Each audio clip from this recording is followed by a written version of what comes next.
Hello everyone, I'm very glad that you listened to my story. Please give me a follow and like the video if you enjoyed it. Feel free to comment and provide feedback so I can improve the sound quality. Yes, I will now continue the unfinished story. Chapter 43, Tower Spirit. Chapter 43, Tower Spirit. Feeling stubborn today, aren't we? Not bad, Matthew. You've grown up. You don't really think I need you to press the button to speed up the elevator, do you? I'm the greatest tower spirit in history. Who am I? King of the Crucible House? If you continue to be so impertinent, I'll personally help you speed up. I'm ready. Matthew pulled the elevator handrail. The voice of the tower genie instantly became evil and ghostly. Are you really ready? He, Matthew, I'm going to speed up now. Matthew closed his eyes and tightened his grip on the armrest. Don't be afraid. I'll be very gentle, Matthew. The tower spirit was still threatening. Matthew suddenly opened his eyes. Are you finally afraid, Matthew? The tower spirit was proud. Matthew let go and looked at the elevator panel. We've arrived at the top floor. One NEUO or open you. Matthew stepped out. The top floor of the Crucible House was a large open space. Above his head was the boundless starry sky. In the open space, a golem that was more than 3 meters tall, made entirely of clay, and wearing an exaggerated suit walked toward Matthew. It didn't look angry because of the failure of the prank. Instead, it greeted Matthew with a humble tone. Good morning, Matthew. Welcome to the Crucible House. Your humble servant, Tower Spirit 177, is at your service. However, Matthew did not dare to put on airs in front of him. One had to know that the construct in front of him had a bad personality, craved a mate, and was extremely lonely. It was also at level 23. It was said that it was the only legendary golem in the known city-state territory of the human kingdom. Matthew's strongest bone dragon was no match for its punch. Dear Mr. 177. Matthew went straight to the point. I want to find and borrow books from 2 different categories. Keywords. 177, who had entered his work mode, said concisely. The first keyword is Shinic power. I'm looking for books and information related to charging Shinic items. Matthew quickly said. The second keyword is the Su country. Secondary keywords may include Emperor, Great Wall and Jade Phoenix. 177 pondered for 3 seconds after listening. Then he replied. Pure Shinic research books are very rare, but there are still some books related to charging Shinic items. I'm not talented, but I happen to have some knowledge in the field of Shinic abilities. If you can be more specific, I might be able to answer your question directly. That way, you can save a book loan fee. Matthew looked at it suspiciously. Will there be an additional consultation? He couldn't help but be careful. In the Crucible House, borrowing books was much cheaper than consulting. You worry too much, Matthew. 177 calmly said. There was originally a consultation fee, but it has been offset by the problem brought by the second keyword. Regrettably, the information related to the Su Nation is classified as a level 11 secret. In the entire 7 Saint Alliance, only the 4 Guardians and the other 3 Heavenly Mages are qualified to view them. If you really want to know more about this, the suggestion here is to kill Ronan, that old man, and replace him as the Guardian of the South. That way, you can do whatever you want. Matthew didn't find this particularly strange. There must be a reason why the Su country was rarely known on this continent. The 7 Saint Alliance definitely had their own considerations when it came to blocking this news. With his current strength, there was indeed no need to rush to gather information in this area. So you cancelled my consultation fee out of pity. 177 said seriously. No, I'm angry. Who am I? The greatest tower spirit in history. King of the Crucible House. I worked hard for Ronan without sleep and rest. In the end, when I went to look up information related to Su country just now, I was actually denied access. How dare the old men of the Alliance refuse the Crucible House? Well, those secondary keywords you mentioned earlier were pretty good. It's mine now. Refuse the request of the Crucible House's Emperor. Of course, I want to take revenge on him. Not only will the consultation fee be waived, but you'll follow me down later and take whatever you like. Don't worry. I'll support you in everything. I hope that Ronan will die in the astral world, and I, Tower Spirit 177, will become the guardian of the South and enjoy the beauties of the world. Matthew fell silent after hearing 177's bold words. How did Ronan train the Tower Spirits? Why are you praying for his downfall? He muttered in his heart, then hurriedly changed the topic and explained the origin of the Kof staff. 177 said decisively. That's simple. The grade of such Shinic items is not high, and the charging method is easy. The first method is to find an existence with Shinic power to act as your energy source. Then, you'll go on a stroll around the abyss. Some demons have Shinic energy, but they may not know how to use Shinic power. However, their power is enough for you to charge common Shinic items. Here, I recommend the succubus. At least 1/3 of the succubus have a source of Shinic energy in their bodies, but they almost never use it. They only know how to be in heat all day long. Considering that their physique is sturdy and durable, you can use them for many different things. At the same time, they are also a cost-effective choice. Do you want me to show you some examples? The rock golem grinned wickedly at Matthew.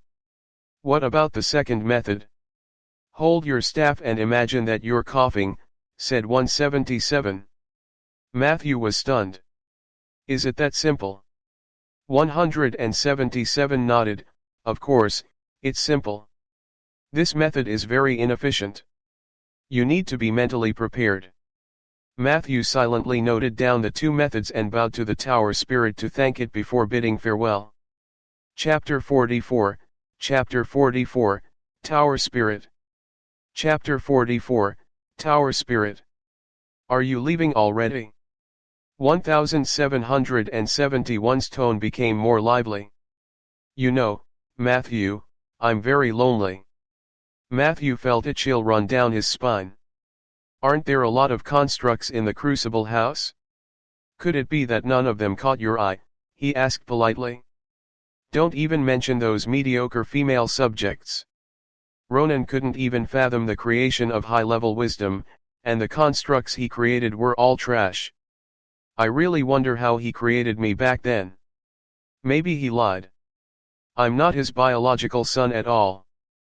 177 said unhappily, I've expressed my needs to him many times, but what about him? There was once when I told him that my mate at least had to match my size. Do you know what he did? He caught a dinosaur for me. Matthew said in surprise, dinosaur? Do you mean it as a descriptive term? 177 took a look, shook his head and said. No, literally. He caught a female Tyrannosaurus Rex. God knows how many wicked things he did when he participated in the revival of Ancient Mythical Creatures project. Matthew fell silent. But that T-Rex was quite strong. The Tower Spirit added. What happened after that? Matthew could only force himself to continue this conversation. After that? It wasn't easy for me and Little Flower. Little Flower was the name I gave her. She wasn't very intelligent and had a bad temper, which complemented me perfectly. We had a certain degree of affection for each other, and our lives were quite fun. However, that damned Ronan turned around and took Little Flower away. He even said that there was a problem with the project and that the others in the Seven Saint Alliance had stopped it. Therefore, he had to return the test subject. 177 said bitterly. In order to make it up to me, He caught another cyclops for me. That monster's level is almost as high as mine. The good news is that I was also interested in this new lover. I guess there must be bad news. 177 sighed and said, when I couldn't find the entrance for 3 days and 3 nights, I realized that Ronan was so careless that he got the gender of the Cyclops wrong. Matthew was stunned. The sun was high in the sky when he left the Crucible house. Matthew came to the oak forest tiredly. In the cottage, after taking a short rest, he began his work. However, when he walked to the north of the oak forest with a shovel, he suddenly realized that something was wrong. A trace on the ground had been erased. If it wasn't for the oak tree domain support, Matthew might not even have noticed this trace. Soldier. He silently woke up the blade dancer, who had been waiting in the cabin. He wanted to use his domain to communicate with the oak forest. A few oak tree fairies flew out. They began to pour out their grievances. An ugly, fierce, and big guy came to the forest last night. And he helped you block the attack of an evil witherer. That was how you survived the invasion of the witherer. That big guy didn't go far. So he merely went into hiding. Matthew's expression changed. In the end, it became slightly gloomy. He had a rough idea of who the fairies were talking about. However, he was more concerned about the witherer. This was the druids' nemesis. They obtained power by destroying the forest. Once a forest was targeted by the witherers, it would be reduced to scorched earth. I know. Don't worry. I won't go anywhere until I deal with that witherer, Matthew said as he gripped the shovel in his hand. He continued walking toward his plot of land. No matter what happened, planting trees was still the most important thing. The moonlight shone brightly. When the first ray of moonlight shone on the world, the badge on Matthew's chest reacted. Due to your performance in killing 3 violent Zerg guards, you have become an official member of the Moonlight Society. You have obtained a spell, Moonfire. Chapter 45, Chapter 45, Birth of Evil. Chapter 45, Birth of Evil. Moonfire, guide a ray of moonlight to attack the target. When it hits, it will deal fixed damage. After 15 seconds, it will continue to cause moonlight scorch damage. When you cast Moonfire under the moonlight, the damage dealt will be doubled. Moonfire could not cause any damage to golems. This spell deals an additional 100% damage to undead creatures. Matthew made a straw doll and tested the damage of Moonfire indoors and outdoors. It could only be said that it was a little sad. The double damage from the moonlight is only equivalent to a level 5 to 6 spell. Without the moonlight, it barely scratches the enemy. Although the badge had the ability to release moonlight and could deal damage in most situations, it was still too weak. Matthew was not very satisfied with this spell. One of the few advantages of Moonfire was its low mana consumption. The burning effect had a certain tactical significance, and it looked pretty. Suppressing undead creatures is also an advantage. Matthew comforted himself. In fact, he did not expect much from the spells bestowed by the goddess of moonlight. She was a god, not a mage. Her spell level might not even be as good as some 4th or 5th tier mages.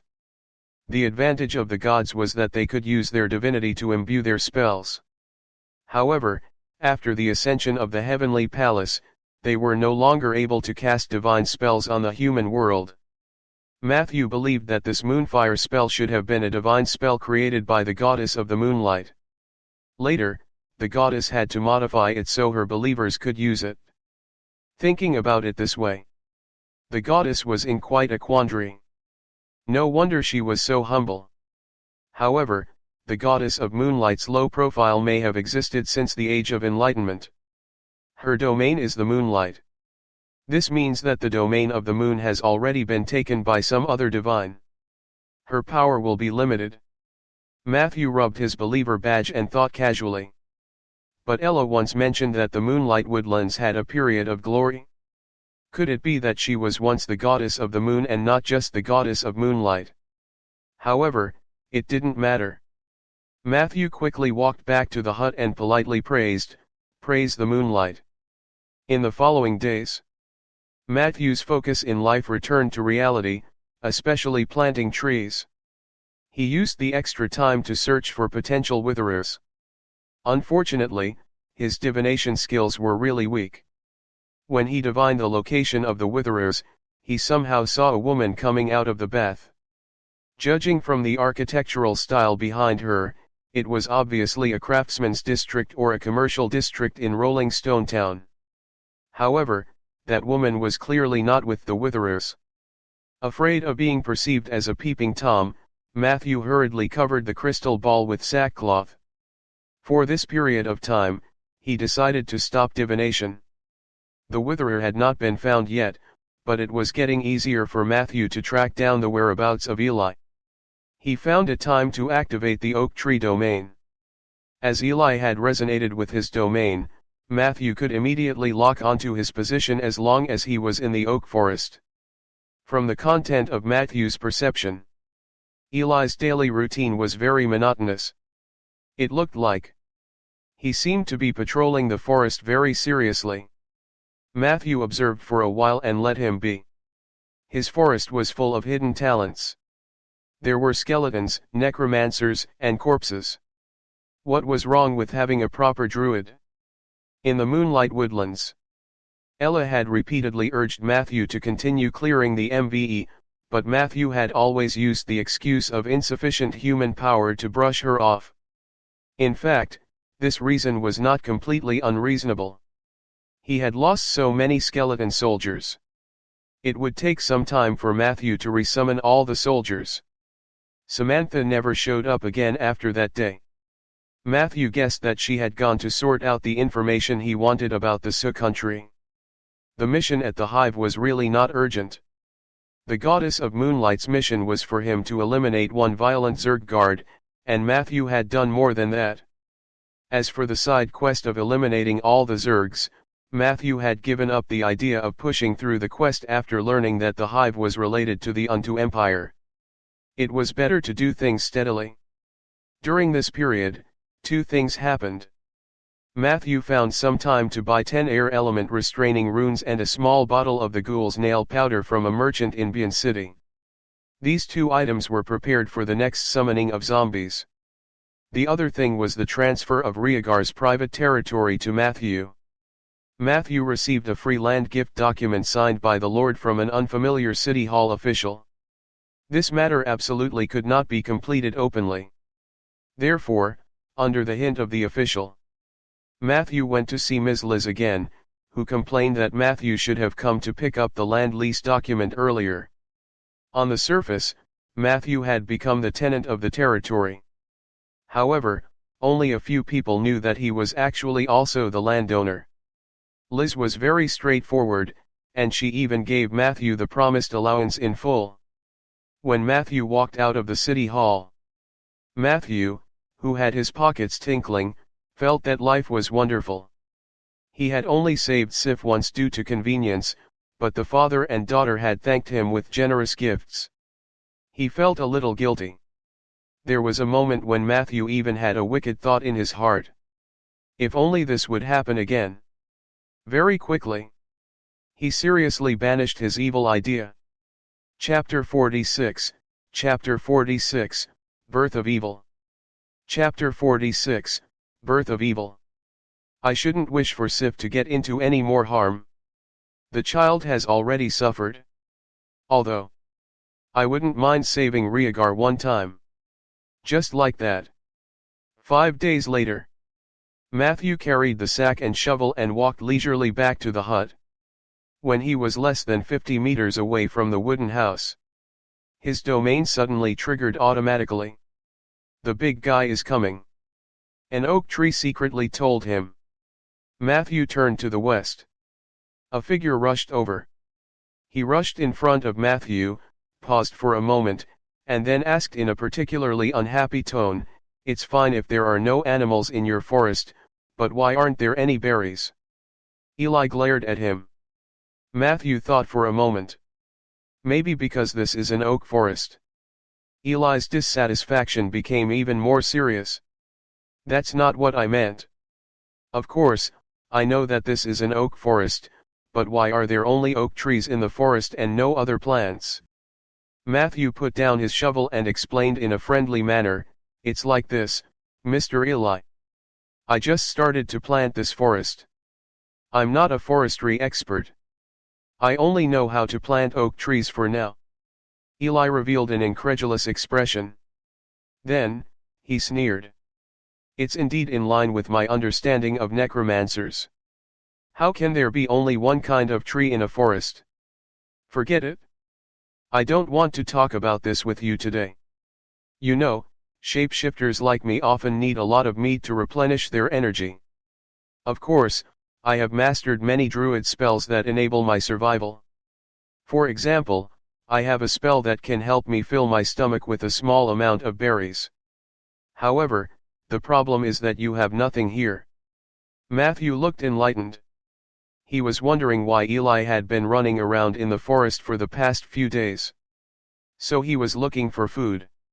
"So, you hadn't eaten for 5 days?" Matthew hurriedly asked. 4 days. Eli revealed a cold expression that showed disdain for talking to Matthew. "On the 3rd day, I couldn't help but steal a chicken from the farm next door. But I can't do too much of this kind of thing, and this debt will be on you. Matthew, I'm guarding the forest for you." Guard the forest for Matthew. Matthew thought for a moment and connected the cause and effect. It seems like he wants to repay me for me bringing him into the oak domain. Matthew's opinion of Eli changed a lot. "In that case, Mr. Eli, let's have a meal at my place." He sent out an invitation. "I won't eat with a necromancer. I'll stay here. You can bring the food to me." Eli's attitude was still stinking and unyielding. Matthew didn't mind. "In that case, I can only give you this first." The magic bag that Sif had given him just happened to produce a large batch of biscuits. Matthew handed it over. LT00KTNE Disc 111T Anna smelled it, Tnanuaklet eagerly. He turned around and went back to his room to eat. He found that Eli was still in the same spot. Hence, he took the initiative to go over and say hello. "What's wrong, Mr. Eli? Are you not full?" Eli glanced at him. "I'm full. Thank you." His tone was still very firm. After saying that, he glanced at Matthew's wooden house. "What did you eat just now?" Matthew pursed his oily lips. "Just a simple meal." "Is that so? I smell sausages." Eli looked at him suspiciously. Matthew changed the topic. "So, the reason why you are staying in my forest is to repay me for the little help I inadvertently gave you? If that's the case, there's no need for that because it was just an accident. I only wanted to provide Samantha with domain enlightenment. You were able to comprehend it purely because of your amazing talent." When he heard Matthew mention Samantha, the veins on Eli's forehead twitched. He used a lot of strength to hold back his anger. "I have a ruler in my heart. I won't leave until I pay back what I owe you. Don't underestimate me. We, druids, are the true kings of the jungle. If I didn't guard the forest for you, these oak trees would have been destroyed by the evil witherers." Matthew laughed. He wanted to tell Eli that he didn't owe him anything. However, Matthew swallowed his words when he saw the proud face of Eli. Hence, he nodded and said, "If you want to stay, of course, you can. Please do as you please. I'll get someone to prepare a portion of food for you." As he spoke, he took out a pen and paper, seemingly preparing to record. The corner of Eli's mouth twitched. "No need. The biscuits just now will do." Matthew chuckled. "Biscuit or sausage?" Eli hesitated for a moment. "Sausage then. Do you want anything else? For example, drinks?" Matthew asked again. Eli shook his head decisively. No need. Milk or coffee? Matthew did not seem to hear him. Milk, Eli answered awkwardly. Then, from tomorrow morning onwards, you can come here to find me before I start planting trees. I will give you the food for that day. Matthew lowered his head and scribbled a few lines. He looked at his serious expression. A thought suddenly came to Eli's mind. Does he treat his employees so well all the time? No, damn it. I'm not an employee of this necromancer. He raised his head fiercely. However, he was shocked to find that Matthew had already left. Chapter 47, Birth of Evil. Chapter 47, Birth of Evil. Night fell, and everything was silent. Matthew, who had finished his meditation for the day, pushed open the door and walked out. The moonlight was bright outside. Eli was sitting under an oak tree not far away, staring blankly at the moon. Matthew did not greet him. He walked straight to the northwest. Footsteps came from behind him. What are you going to do in the middle of the night? Necromancer? Eli asked from behind. It's a private matter. Matthew replied concisely, You'd better not follow me. As soon as he said that, Eli seemed even more interested. He quickly caught up with Matthew. What bad things are you hiding from? Matthew glanced at him. It's not that I need to hide anything from you. I just feel that summoning a zombie in front of a druid would be a little blasphemous. You've already done more blasphemous things to Samantha. Then, he realized what Matthew was about to do. How dare you summon zombies in the oak forest? The anger in the corner of Eli's eyes was about to fill up again. This is the domain of nature, a sacred land that cannot be defiled. Matthew replied slowly, If this counts as defiling, then nature has almost been ruined by me. Eli's temples were throbbing. He suppressed his anger and looked at Matthew. Then aren't you afraid that I'll destroy your evil ritual? Matthew looked at him meaningfully. This is my domain. You'd better not do anything stupid, Eli. As he spoke, he walked to the skeleton dorm. He pulled open the cover. He began to transport the corpses outside. Eli watched the scene with a gloomy expression. He knew that even though Matthew looked like he was only at Tier 2, with the support of the Oak Tree territory, he did not have much chance of winning. If he wanted to launch a sneak attack, Matthew could activate his domain immediately. The repulsive force of the domain would provide him with enough room to maneuver. After the domain was activated, not only would Matthew be buffed, but as a druid, Eli would also be weakened by the changes in the environment. This was the power of a domain. Not to mention, this necromancer in front of him obviously had many hidden cards. These days in the forest. It wasn't the first time that Eli had felt killing intent from Matthew. It was a pressure that only a rogue of at least Tier 3 could give it to him. I won't interfere with your ritual, but I want to witness the birth of evil with my own eyes. After I repay you, I will destroy all the evil creatures you summoned, said Eli grimly. Matthew ignored him. He placed the bodies of the 5 arsonists in a row in the open space under the moonlight. He didn't explain himself. However, necromancers generally believed that summoning zombies under sufficient moonlight would be easier, and there was also a chance of producing high-quality zombies. Matthew would rather believe it than not. He quickly sprinkled a handful of corpse powder and a small amount of ghoul's nail powder evenly on each corpse. He then equipped them with the air element concealing rune that he had purchased previously. After doing all this, Matthew began a long chant. Undead summoning took a long time to cast, but even for the slowest necromancer, it would only take about 5 minutes at most. However, Matthew took 12 minutes to cast it. The reason was simple. At first, he was just fooling around. Although he was willing to believe in Eli's character, he had to be extra careful at this critical moment. It was not until Eli squatted down impatiently that Matthew began to summon the undead.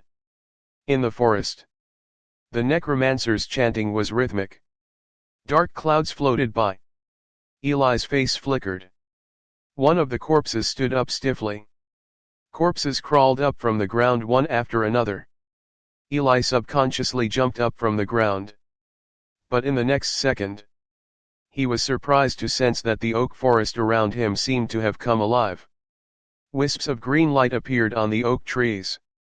In the end, it merged into the bodies of the 5 zombies. This scene also shocked Matthew. He couldn't help but look at the record panel. Hint: you have successfully completed the summoning of the undead, first time/zombie.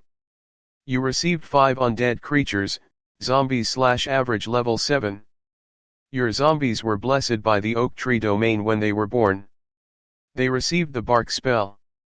Bark spell, passive: your zombie skin will automatically form a layer of tough ancient tree skin, armor +3, and the tree skin will provide a certain amount of damage reduction when they receive damage. Zombies that knew the bark spell. He wanted to take a closer look at the data of his zombie followers. Another change occurred. A strong ray of moonlight shone down. The 5 zombies were bathed in the moonlight. Their bodies seemed to have started a wonderful transformation. Chapter 48, Chapter 48, Silver Moon Zombie. Chapter 48, Silver Moon Zombie. This unique moonlight lasted for 15 seconds. After the light dissipated, both Eli and Matthew were shocked. A layer of silver-gray light flowed on the bodies of the 5 zombies. The glow appeared once every 6 seconds. Although it was fleeting, it gave people a sacred feeling. Zombies blessed by the moonlight. I must be crazy. Eli rubbed his eyes desperately. However, nothing changed. Matthew also received the latest notification. Your zombies were blessed by the goddess of moonlight at the beginning of their birth. They received level increase, holy moon armor and moonlight power. Your zombies have evolved into silver moon zombies. Your undead summoning zombies has new abilities. Level increase: your zombies' average level increased by 1 level, current level. Holy moon armor: under the moonlight, your zombie will receive a layer of holy moonlight armor, armor +1, and possess a minor transcendent, holy temperament, charm +1/1 and intimidation +10. Before the holy moon armor is broken, your zombies will not receive additional damage from spells or items that restrain undead creatures. Moonlight power: under the moonlight, your zombies have strength +1. Movement speed +50%. Silver Moon Zombie. Did the goddess of moonlight take over the naming rights? Matthew grumbled in his heart. The Silver Moon zombies were obviously stronger than normal zombies. However, what he was more concerned about was the goddess of moonlight's constant buffs. A goddess who was once high and mighty had repeatedly shown goodwill to a mortal. Either the goddess had discerned that Matthew's future achievements were limitless and had come to curry favor with him in advance, or she was in a precarious situation. Matthew guessed it was the latter. First, she struck Ella with lightning. Then, she gave me a badge and a bless sins. Now, even MV zombie underlings have gotten a share of the benefits. This is definitely not something that can be gained by killing a few wild Zerg guards. However, Matthew was not worried about the goddess making any unreasonable requests. After all, the initiative was in his hands now. Hiss. A silver moon zombie suddenly raised its head. It was facing the moon, and wisps of white gas were spewing out from its half-rotten lips and teeth. Coupled with its yellow teeth and the sores on its neck, it looked especially evil and strange. Matthew walked over to take a closer look, his eyes constantly revealing a satisfied expression. Zombies and skeletons might be undead creatures of the same level in the eyes of ordinary people. However, in the eyes of the necromancer, the difference between the two could not be clearer. Zombies were much stronger than skeletons. One should not underestimate the dozens of pounds of rotten meat that zombies had more than skeletons. It was this rotten meat that gave zombies stronger characteristics. First was the level. Skeleton soldiers were mostly between levels 3 and 4. Meanwhile, the zombies were at least level 5, and Matthew's Silvermoon zombies were at level 8. The second was zombies' defensive ability. It was common knowledge that skeleton soldiers had basically zero defense. When they were attacked, they had no shield. Therefore, except for a few mutants, most skeletons, even if they were of a high level, would easily fall into the predicament of being shattered by a single touch. Zombies were different. Their speciality was their thick skin. The undead's characteristics and the buffer effect of rotten meat gave ordinary zombies a defensive ability that skeletons lacked. As for the Silvermoon zombies, they were even stronger. Lastly, it was the attack ability. Skeleton soldiers had high attack power, but zombies had even higher attack power. Most zombies were born with the following two attributes. Unlimited strength, zombies' strength will not be lower than 15 points.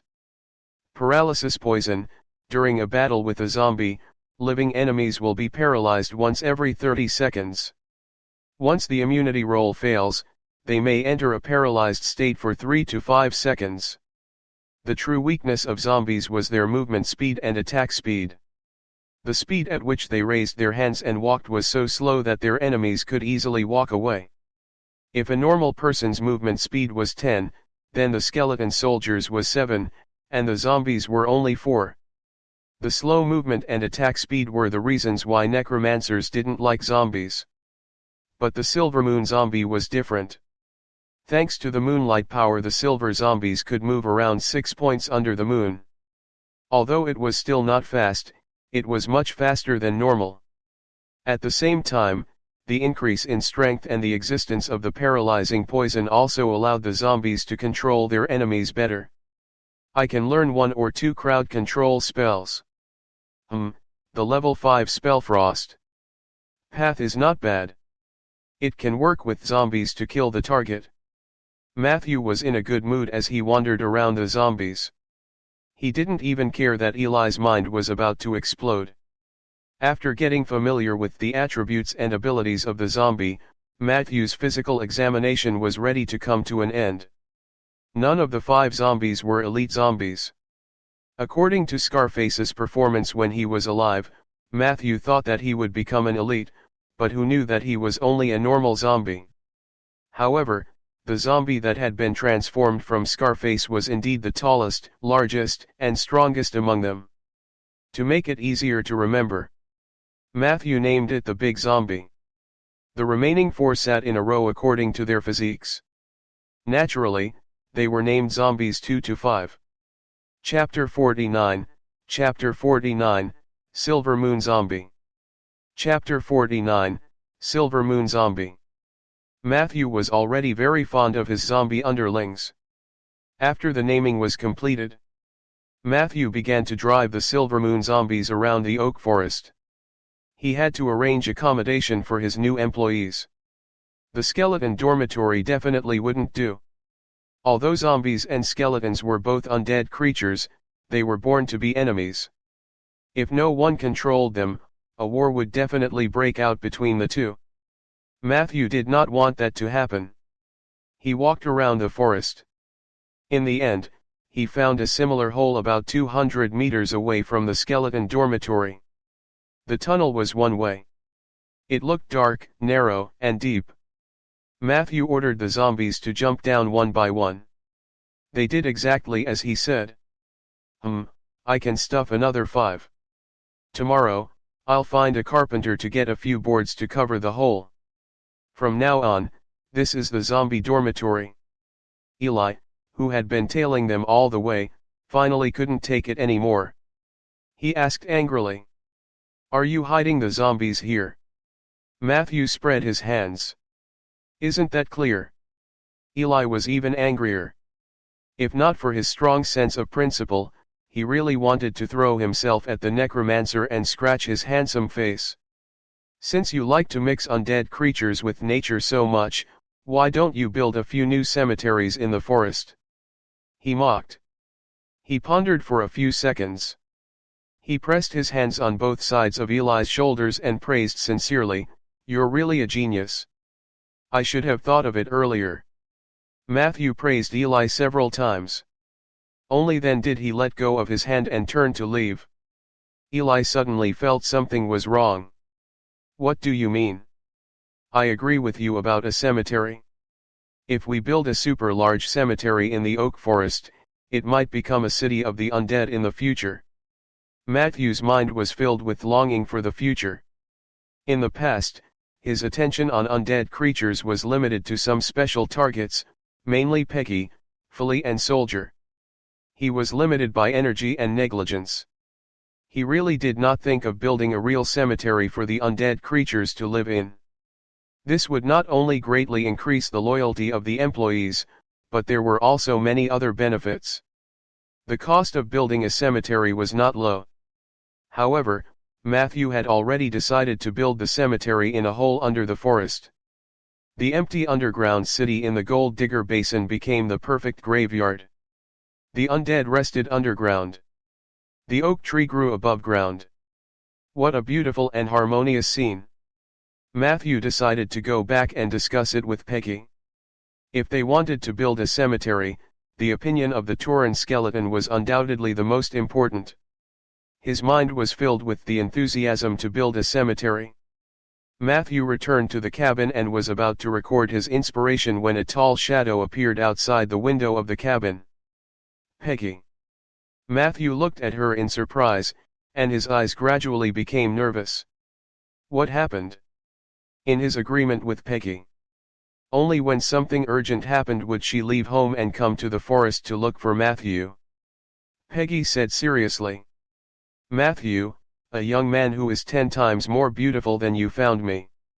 He said that he wanted to redeem me and let me go with him in the future. With the relationship between you and me, how could I agree? But he gave me a raise, so I thought I had to tell you before I eloped with him, so I came to you." Matthew rolled his eyes, his nervousness gone. "Stop joking. Get to the point, Peggy," he said. All right. There was a beautiful young man who came to our house today, but he came to look for you. I said you weren't there. He said he would come back tomorrow at the same time. He has something important to discuss with you." Matthew asked incredulously, "Did you come all the way here just for this? This doesn't suit your personality." Peggy said shyly, "Because of that beautiful young man, I hope that you receive this news as soon as possible. He even praised me for my temperament." Matthew was even more in disbelief. "He didn't give you any other benefits?" Peggy said unhappily, "Am I the kind of person who will accept random benefits? Could it not be due to love? To be honest, Matthew, the moment I saw that young man for the 3rd time, I already thought of where to elope with him." Matthew rubbed his temples and suddenly said, "I know who our mysterious guest is." Peggy said in surprise, "Have you guessed it?" "I was just about to tell you his identity, origin, and name. Zeller. The warlock from the Lord's mansion, the one who is inseparable from Rhaegar most of the time. In the entire Rolling Stone town, only he can be more handsome than me." He saw that Peggy was still smitten after nodding her head. Matthew couldn't help but tease, with his charm, who knows how many women he has fooled. "You are not his match, Peggy." Who knew that Peggy actually replied very quickly, "Who knows? How many men have fooled around with a skeleton Tauren before? Maybe he will find it fresh." Matthew was at a loss for words and could not find an angle to refute. After all, there was a high chance Zeller had never fooled around with a skeleton Tauren before. 8 p.m. the next day. Matthew's living room. "Coffee or milk?" "There's wine too, but they're all very bland." Facing Matthew's hospitality, Zeller casually put one thigh on the other Emmy. He had a confident and charming smile on his face. Chapter 50, Silver Moon Zombie. Chapter 50, Silver Moon Zombie. "Thank you, just water will do." He was sitting comfortably on the sofa. It was completely different from the tension that many guests felt when they first visited. Every detail of Zeller's body showed that he was very relaxed. Tonight, he was wearing a thin purple short trench coat. With the black inner lining and long pants, the white belt was particularly eye-catching.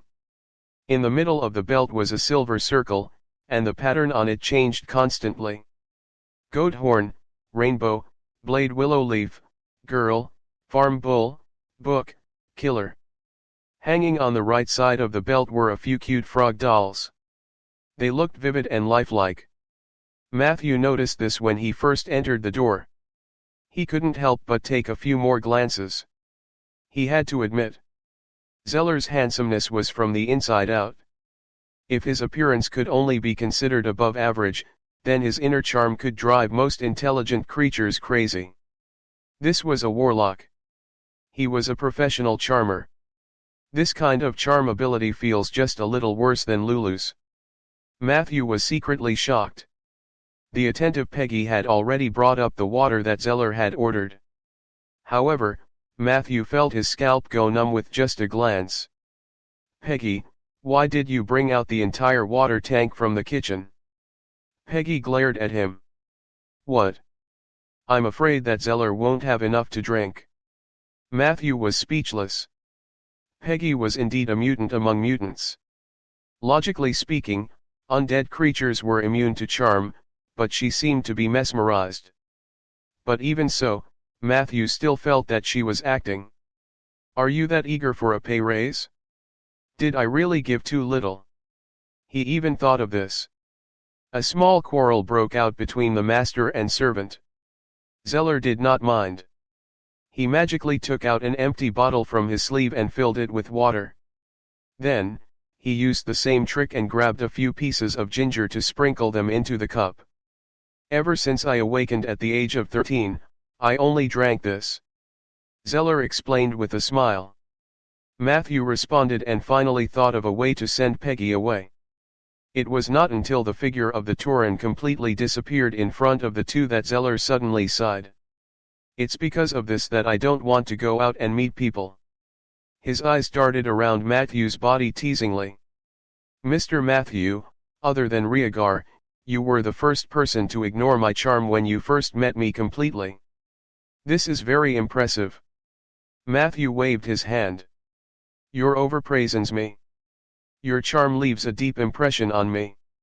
Speaking of which, is there no way to restrain your charm?" Zeller took a sip of cold ginger water. "Yes. But I'm already in a state where I'm trying my best to restrain my charm." Matthew was silent. Charm that doesn't match one's strength is often the root of trouble. Zeller continued, "I still remember that when I was 13 years old, I was sold to a big noble with a vast territory because I was too beautiful. That big-bellied middle-aged man kept saying that he wanted to take me as his adopted son. In the first week, he did a good job on the surface. He found someone to teach me how to read, taught me etiquette, and even bought me a pony to ride on. I was really happy at that time. I thought I had met a good person. That was until the day he undid his belt when we were alone in the room. He asked me to help him do it." Matthew couldn't help but ask, "And then?" Zeller smiled and said, "Then I awakened and became a warlock. Of course, this is the simplified version. In fact, there are a lot of complicated contents in the middle, but they can't be explained in a few words. Regardless, that's not the reason why I came to visit you today." Matthew nodded. "Please speak." "First of all, I want to thank you on behalf of Sif. I watched this child grow up. If anything happened to her that night, I would be very sad," Zeller said as he solemnly untied a frog doll hanging from his belt. He handed it to Matthew. "A small gift. Please accept it. It might bring you luck." Matthew hesitated. In the end, he still took it. He rolled the doll in his palm and did not find anything unusual. "So even you know the truth?" Matthew asked casually. Zeller smiled gently. No one will really believe Blake's story about the necromancer of Bien City, right? Matthew coughed twice. However, it was Rhaegar who told me the true identity of that necromancer. Zeller added. His expression turned serious. In that incident, the people who died at your hands belonged to the Order of Calamity, a newly rising evil organization. According to our latest intelligence, the Order of Calamity has no intention of stopping. They are recruiting more people to harass Rolling Stone Town. Their primary target is you. Chapter 51, Unacceptable. Chapter 51, Unacceptable. Zeller's position in the Lord's Manor was the head of intelligence and the person in charge of matters related to adventurers. This person was deeply trusted by Rhaegar. This could be seen in the incident of Sift's kidnapping. Rhaegar had given Zeller full authority to deal with the matter of the spy. And Zeller was worthy of Rhaegar's trust. He rarely appeared outside of work, but he was always with Rhaegar. As long as the head of the Suki family appeared, one would be able to find Zeller within 10 steps. As a result, a ridiculous rumor even appeared in some small circles in Rolling Stone Town. Some people said that Zeller was a new lover that Rhaegar had found after he was betrayed by his wife. But Matthew felt that this was pure nonsense. He didn't find any signs of a couple between the two of them. Moreover, he had to be careful. From Sif, Matthew already knew that Zeller had followed Rhaegar before he married and had children. The two of them must have accumulated a pure and deep friendship over the years. The person who made up the rumor was probably jealous of Zeller's extraordinary status in the Lord's Manor, as well as his face that was enough to bring disaster to the country. Thanks for the reminder. Matthew put his hands together and said, so it was the Lord's intention for you to visit tonight. Zeller smiled gently. No. Rhaegar was not willing to let a necromancer interfere with the intelligence work of Rolling Stone Town, but I convinced him otherwise. Matthew gently clenched his fingers. What do you want me to do? He could tell that Zeller was implying something. Zeller reached his right hand into his left sleeve, and a high-quality craft envelope appeared between his index and middle fingers. He placed the envelope in front of Matthew and said unhurriedly, "This is all the information. I'll tell you as you read."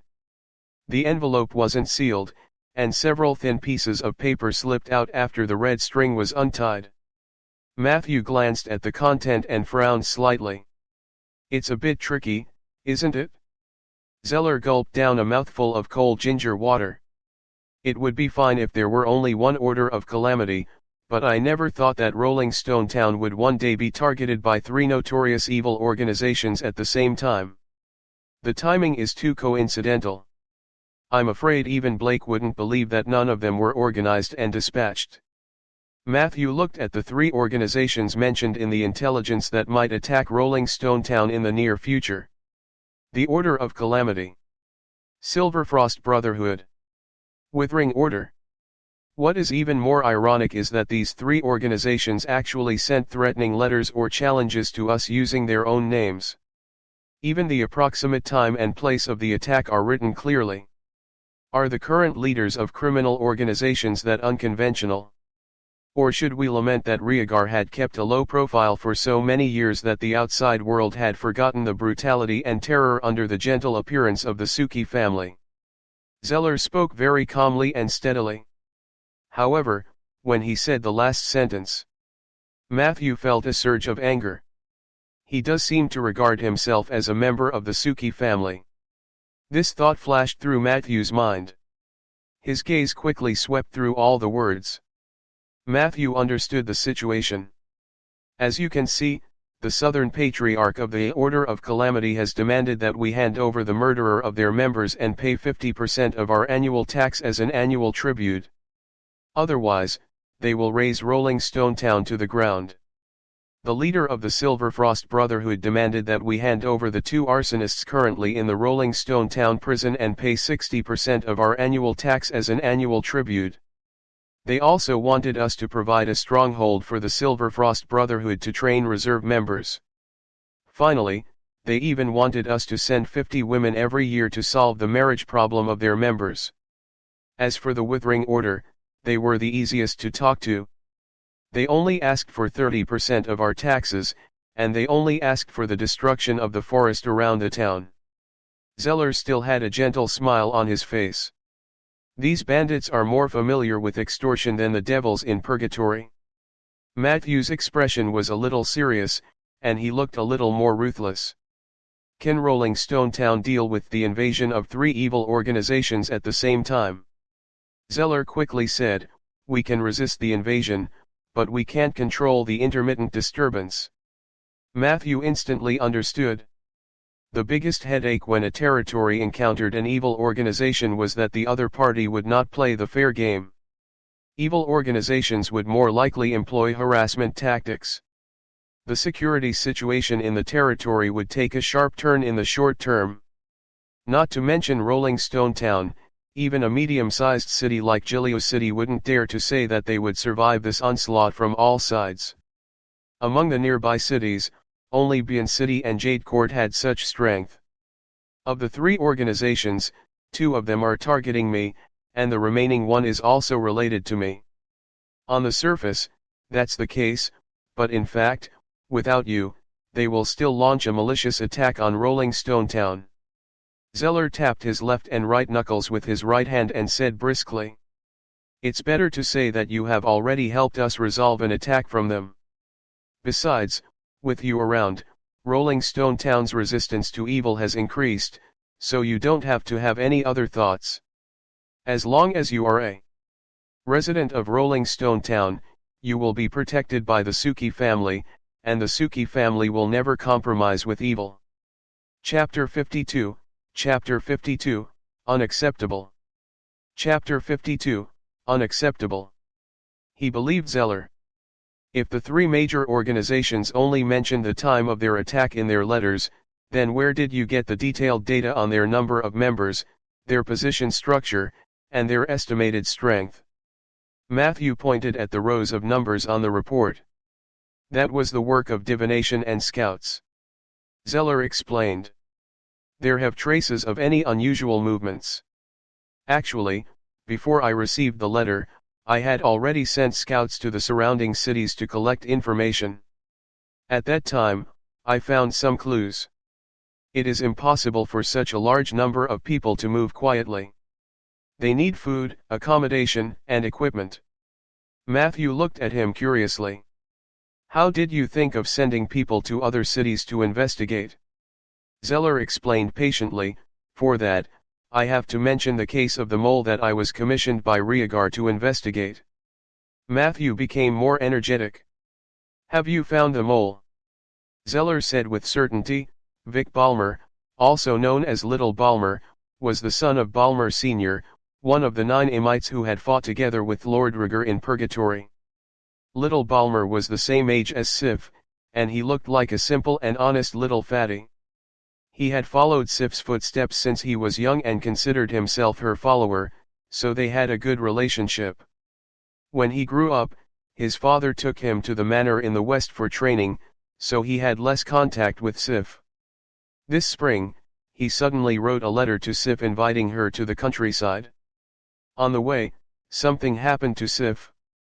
This guy or the mastermind behind him is very cunning, give me set up many errors to trace. By the time I truly locked onto him, half a month had already passed. When I went to Palmer Sr.'s manor, I could only regretfully say that there was no one alive in the entire manor.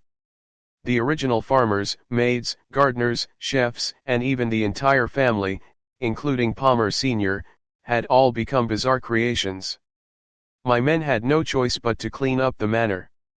I found some evil art master's manuscripts in Little Balmer's bedroom, and I can basically confirm that he was the culprit. To be honest, I held Little Balmer when he was born. His honest appearance was too deceptive. No one expected him to come into contact with evil arts, and the first thing he did after becoming an evil art master was to refine his father into a bizarre creation. I heard that Balmer Sr. was very strict when he trained his son. Perhaps Little Balmer's hatred came from this. But no matter what, he is still a menace. Unfortunately, he had escaped. While my men were searching for Little Balmer, they accidentally learned that an evil organization was recruiting soldiers in Gileo City. After my divination confirmed this information, it became more comprehensive. Of course, the value of this information was quickly reduced because they directly issued a challenge. Zeller calmly told him the ins and outs of the matter. He added seriously, Palmer Sr. was a very good person, loyal and brave. It's just that he's a bit too old. Rigger and I have neglected him. If we had paid more attention to his recent situation, he might not have been harmed by his. Matthew was also angry. So, not only is that Little Balmer still alive, but he might even return to Rolling Stone Town when the three major organizations take action. Zeller nodded slightly. Theoretically, that's possible.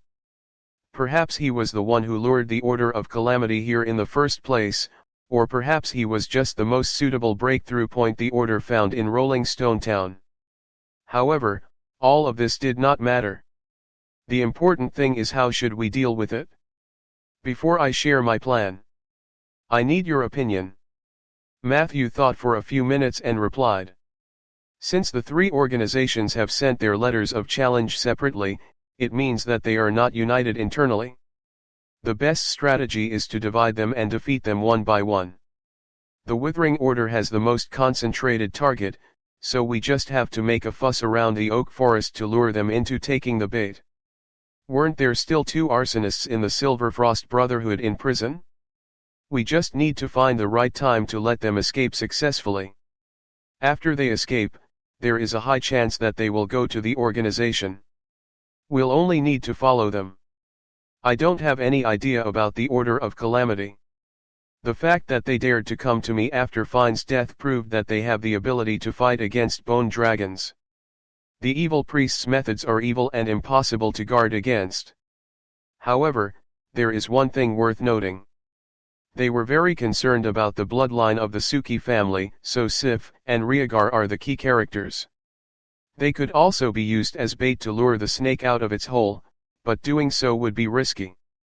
Zeller showed a look of approval after hearing this. Your reactions and ideas are top-notch. Most of your ideas are in line with my plan in the second stage. Matthew was a little surprised.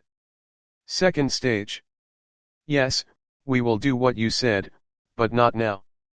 At this stage, the people from the three major organizations are probably infiltrating in batches. They must be extremely vigilant at this moment and won't be easily lured in. Evil forces were gathering in Rolling Stone Town. But at the same time, our savior is also on the road. Only 3 of the 9 knights who fought in Purgatory remained in Rolling Stone Town. 1 of them died, 1 retired, and only 1 who could fight was left. The rest went out for adventures. We have already written to them for help. As long as these people receive the letter, they will definitely return. Chapter 53, Chapter 53, I can't accept it? Chapter 53, I can't accept it? I've also sent people to the east to look for an old acquaintance of mine, who is a monk whose strength is close to legendary. With him around, the safety of Rolling Stone Town would be more secure. In addition, I also used my connections to call for a few old friends to come and help me. Even Mr. Richard couldn't help but send a letter to Northland. Look, our connections are actually not weak. All we need is time. Matthew reacted quickly. So your first phase plan is mainly to stall for time. Zeller said bluntly. I want you to pretend to be Great Mage Ronan. Matthew was shocked. Then, he nodded and said, it's not impossible. Peggy, who had been eavesdropping for a long time, finally poked her head out from under the windowsill. Won't Ronan be unhappy if he finds out? Zeller and Matthew answered almost at the same time, he won't. He might even find it interesting. The two of them looked at each other and smiled. They chatted for more than an hour. Matthew walked Zeller to the fence. The two of them walked on the stone path in the garden. Zeller, who was walking in front, suddenly smiled and turned around.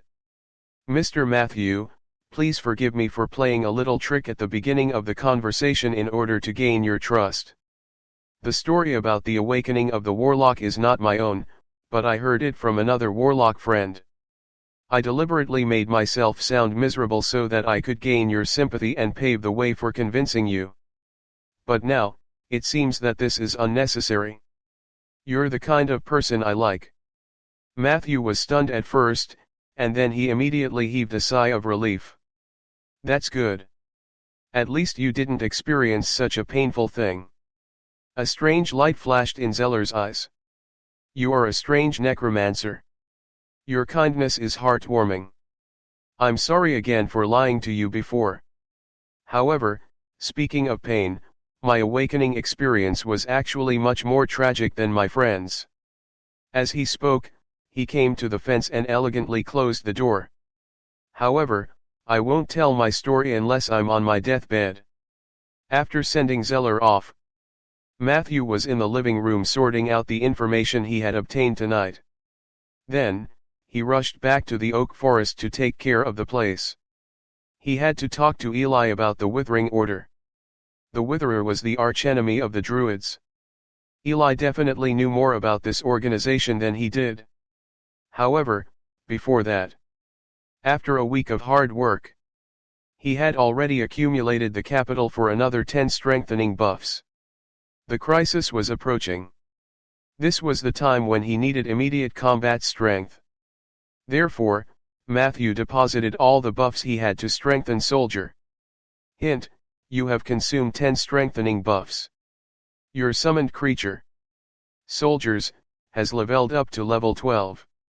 Its overall attributes have increased. Your summoned creature, Soldier, has obtained 7 keywords. 2 of them are white, 1 is blue, 2 are purple, and the remaining 2 are gray. My luck isn't very good. The 2 gray ones were really a headache." He glanced over. As usual, he looked at the weaker keywords first.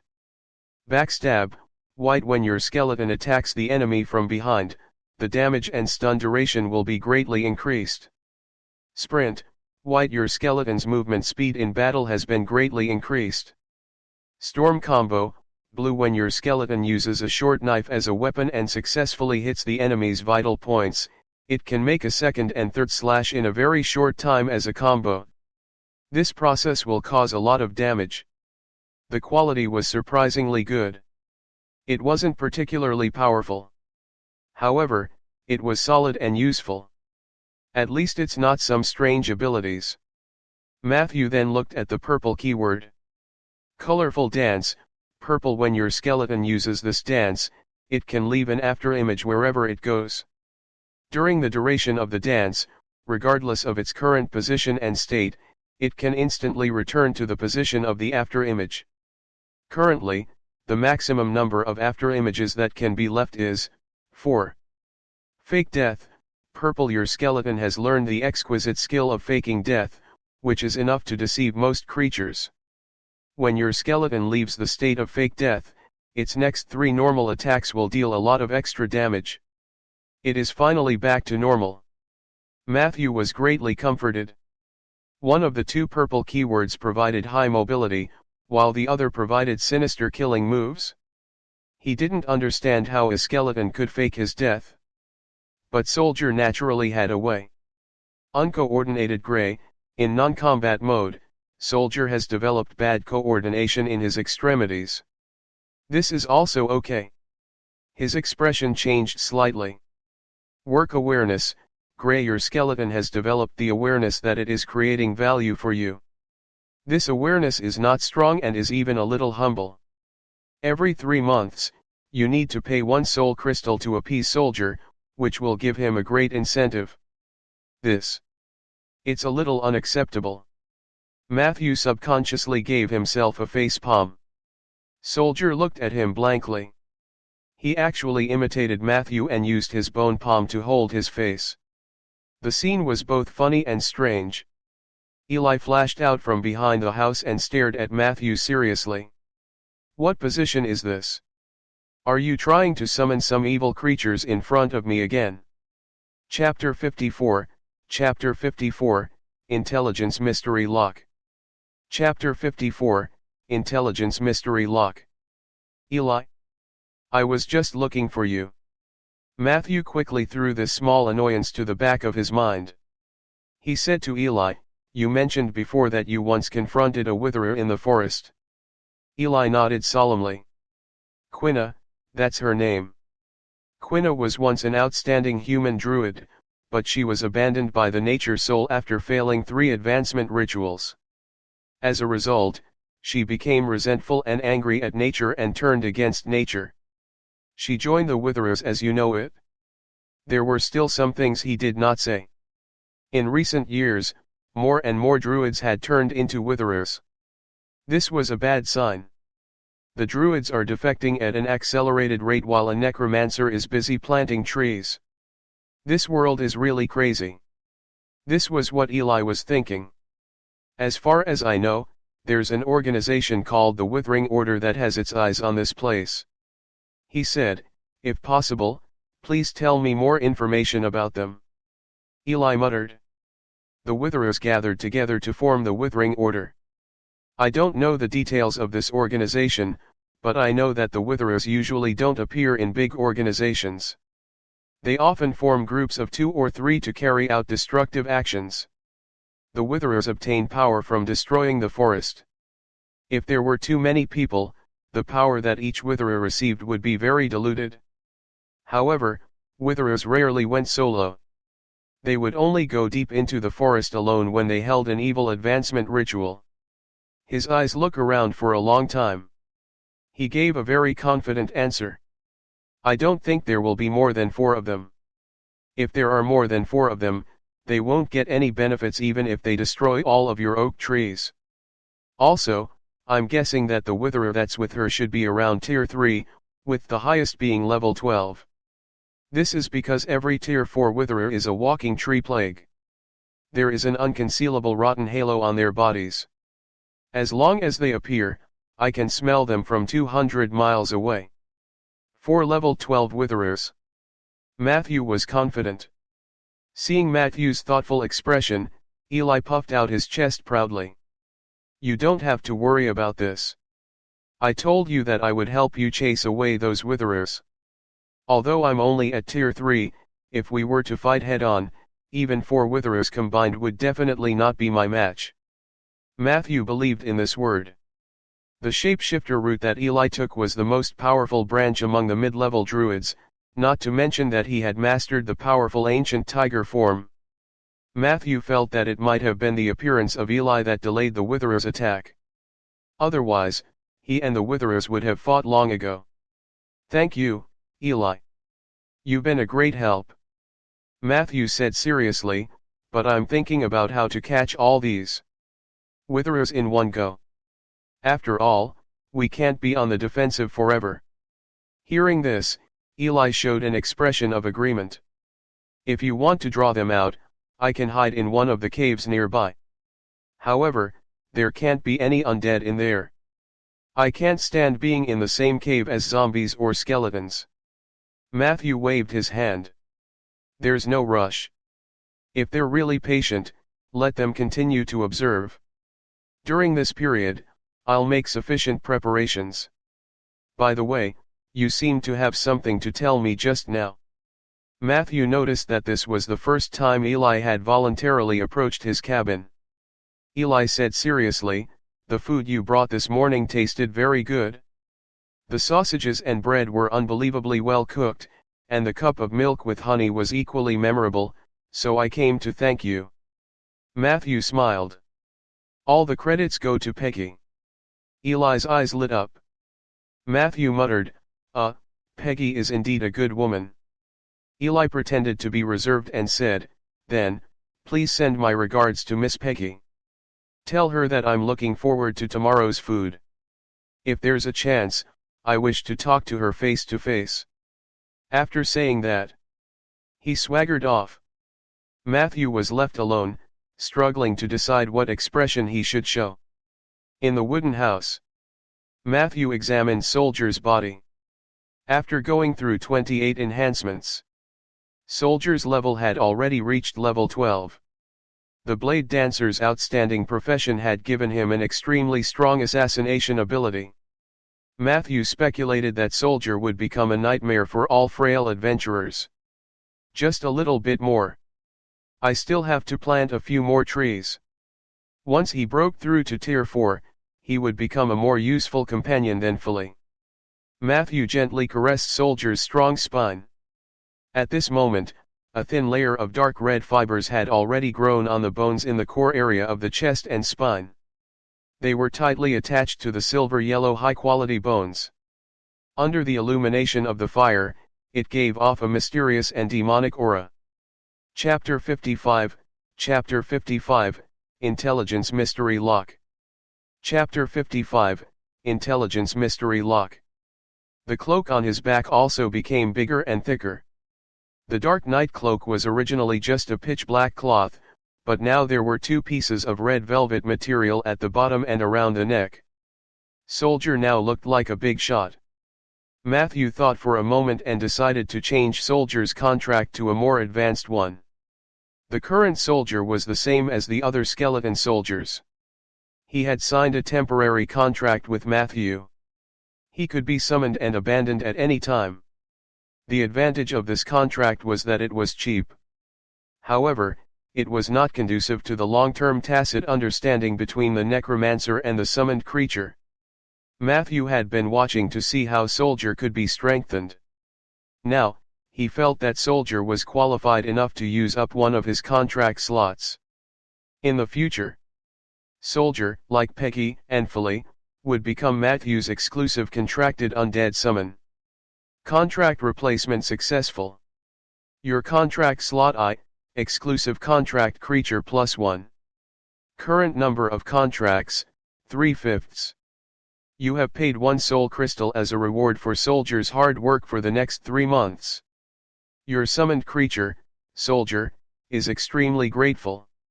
His loyalty to you has increased to 105. Thanks to your discerning eyes, great nurturing, and generous funding, Soldier has shared his ability, Dark Knight Cloak, with you. Dark Knight Cloak, weakened. You can enter a strong invisibility state anytime and anywhere. After entering the invisibility state, you cannot be selected and cannot be attacked. But there is a possibility of being accidentally injured by ranged attacks. Duration, 45 seconds. I've practically raised Soldier myself. It's much kinder than Philly. Matthew was very emotional. Dark Knight Cloak was Soldier's trump card. This was one of the few abilities Matthew could use. Although there was a time limit and its effects were weakened compared to the original version, it was still an excellent escape skill.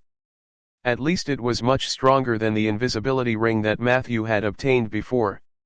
Immediately, Matthew tried it a few times in the room. After activating the Dark Knight Cloak, he felt as if he had entered the water. He was surrounded by a sticky, flowing medium. There was a deep barrier between him and the material world. However, it could be broken at any time. Compared to the invisibility ring, which limited his movement when hidden, Matthew could walk at normal speed under the Dark Knight Cloak. Matthew even deliberately walked towards Eli. The ancient tiger's senses were indeed sharp. He jumped up at once, his nose twitching. Then, he lay back down lazily. Next time, remember to take a shower or apply perfume. Eli proudly commented, I've long remembered your scent. Necromancer, your invisibility might not be bad, but I've said it before, we druids are the kings of the jungle. Matthew shrugged and walked away. He believed that not everyone had a sensitive nose like Eli's. Next, he tested the cool-down time of the Dark Knight Cloak. 7 minutes. The Dark Knight Cloak could only be used for a second time after 7 minutes. This was a little too long. However, considering that this was an ability that had been exchanged with the Soul Crystal, Matthew was still feeling contented. Matthew returned to the Moonlight Woodlands. Somewhere in the 3rd level of the underground hive. It blew away the thick pile of fallen leaves on the ground, revealing the ghastly white bones of varying degrees of decay underneath. Samantha stood at the edge of the tunnel and said, "These corpses have already been purified.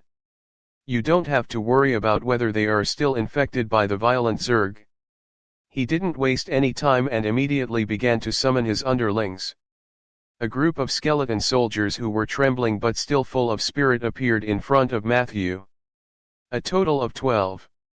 This was the maximum number of undead creatures Matthew could maintain, not counting exclusive contract summons.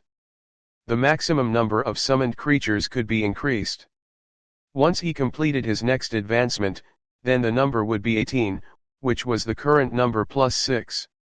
In most cases, the maximum number of summoned creatures of a necromancer strictly followed this formula. Only a few people could break through the limit.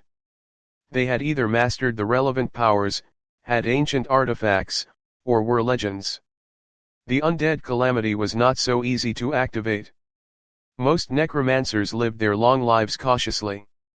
They were no different from ordinary mages. Maybe even poorer. Samantha informed Matthew through Ella that she had yet to organize all the information she had collected about the Sioux country, but she could take Matthew to replenish the skeleton soldiers first. Considering the impending storm in Rolling Stone Town, Matthew agreed. While controlling the unfamiliar skeletons, he pretended to ask casually, "Why don't I see Eli?" Samantha said coldly, "I've already broken up with him." Matthew was shocked. "Wait. You two were a couple?" "It didn't seem like it." "It didn't look like it at all." Matthew recalled some of the details and scenes he had seen when he met the two of them. He would believe it if it was said that Eli was interested in Samantha, but to say that they were a couple.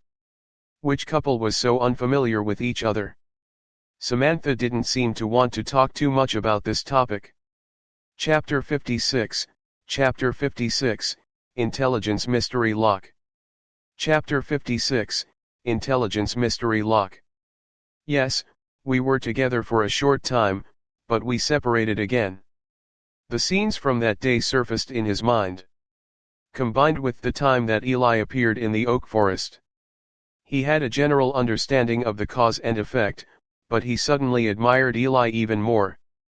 "What kind of person do you think Eli is?" he asked again.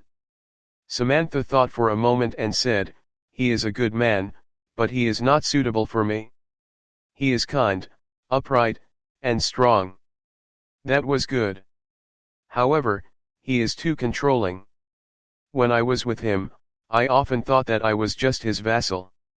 This feeling was unpleasant, so it was only a matter of time before I separated from him. Matthew nodded. "But it sounds like you two could still remain friends."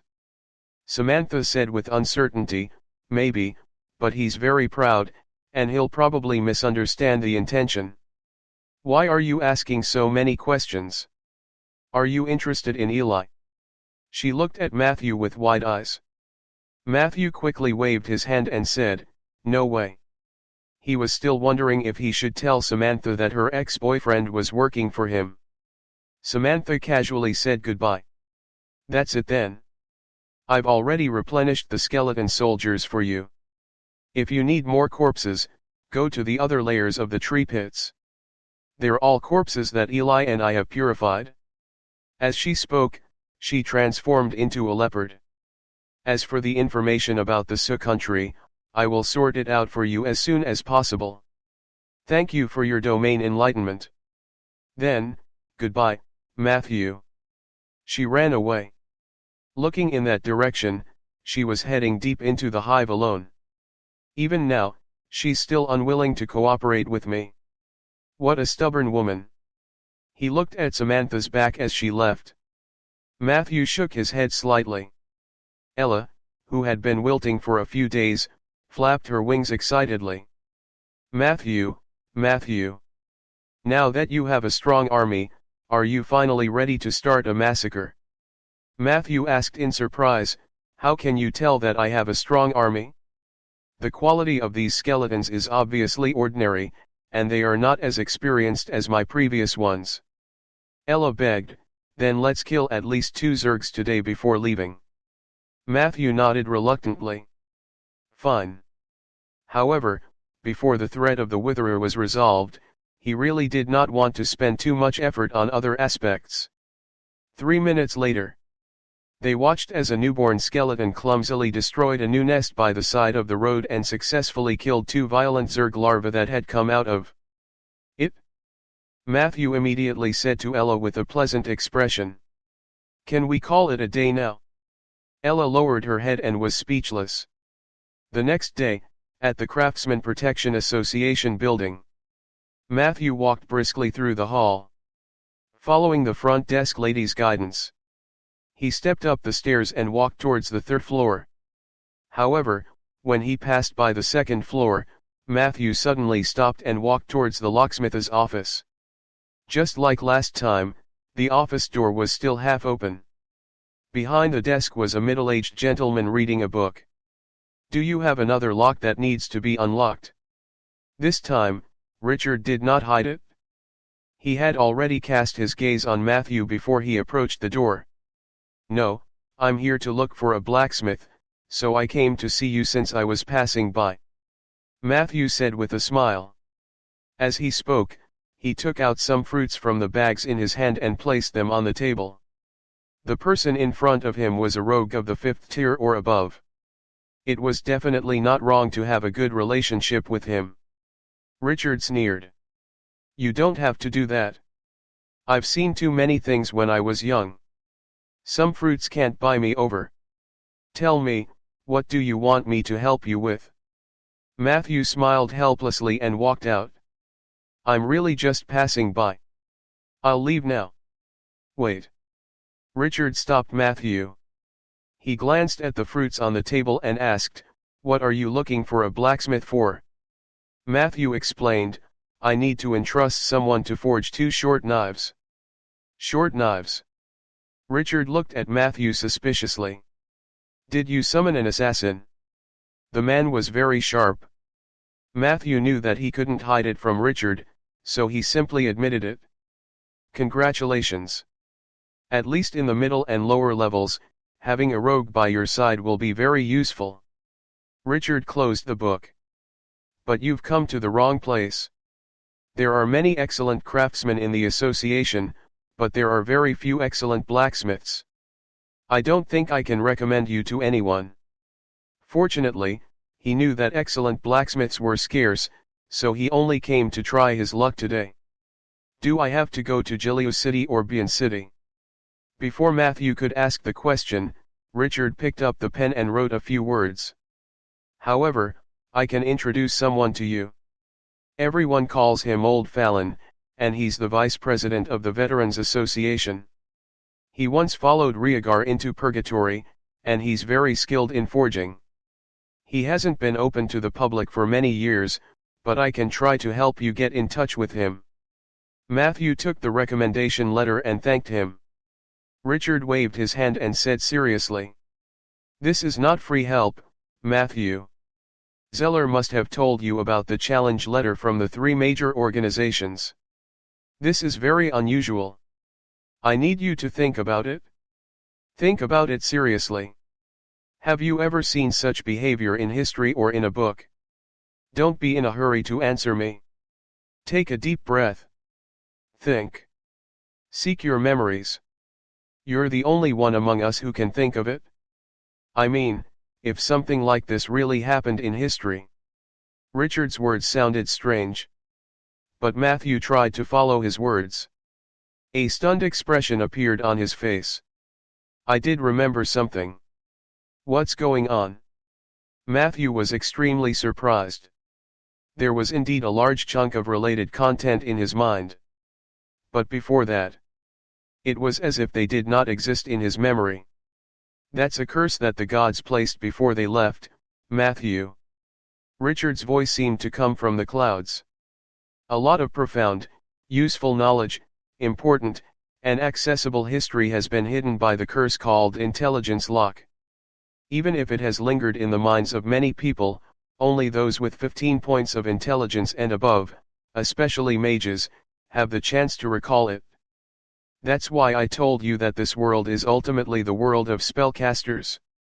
You were born to be spared from one of the three great curses left behind by the gods. How can you not be favored by the heavens? Now, tell me, what do you remember? Chapter 57, Chapter 57, Ursul's Cries. Chapter 57, Ursul's Cries. Intelligence lock. When this word appeared in Matthew's mind, it was as bright as the newborn Sunday. The haze of memories was swept away. A part of the knowledge that was originally like the fog became clear. He held his forehead with one hand and reminisced. A ritual. I read in a book that an evil organization issued a declaration of war before invading a certain territory. This is the beginning of a ritual called plunder. This ritual originated in the Age of Enlightenment when the gods were divided into two camps, good and evil. The Age of Enlightenment.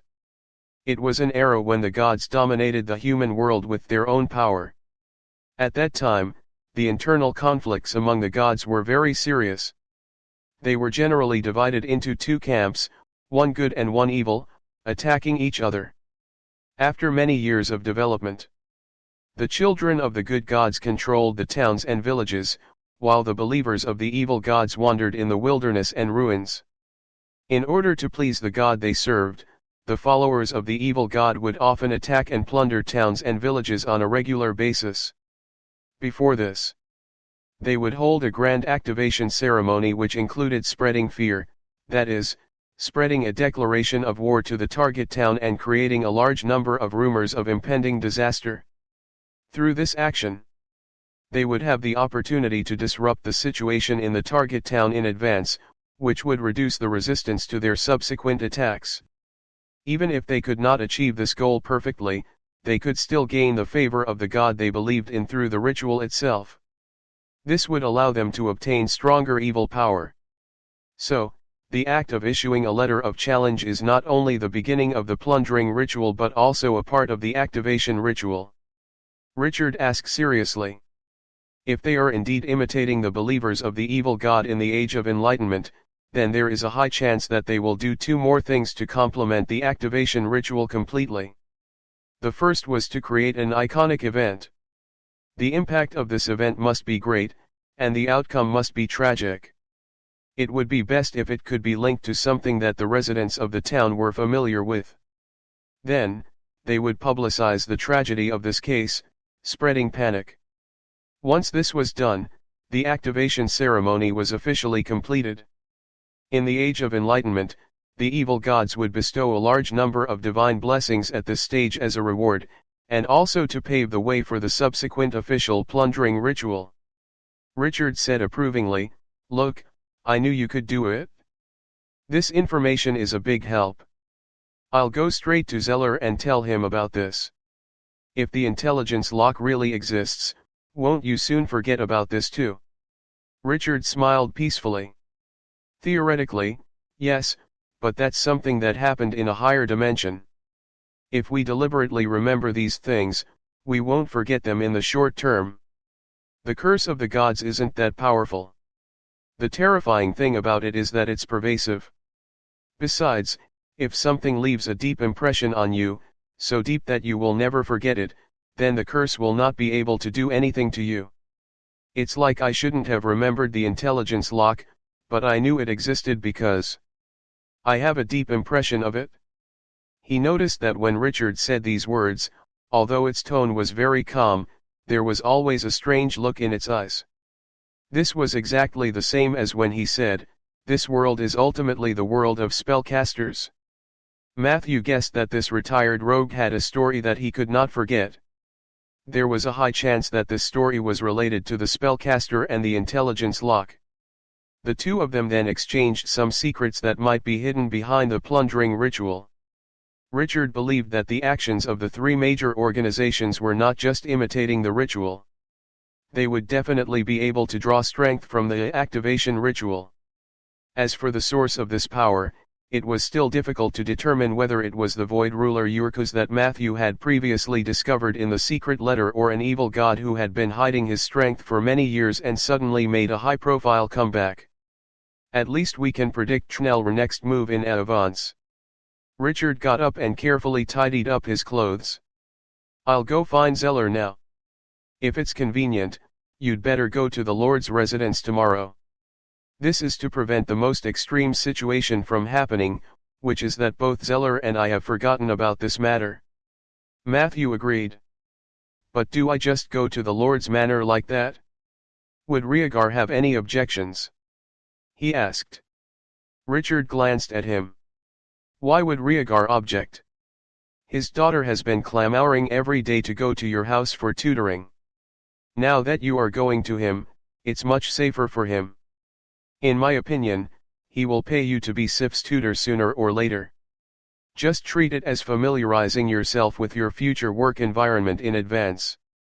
When he left the Craftsman Protection Association, Matthew was still memorizing the knowledge he had lost and regained.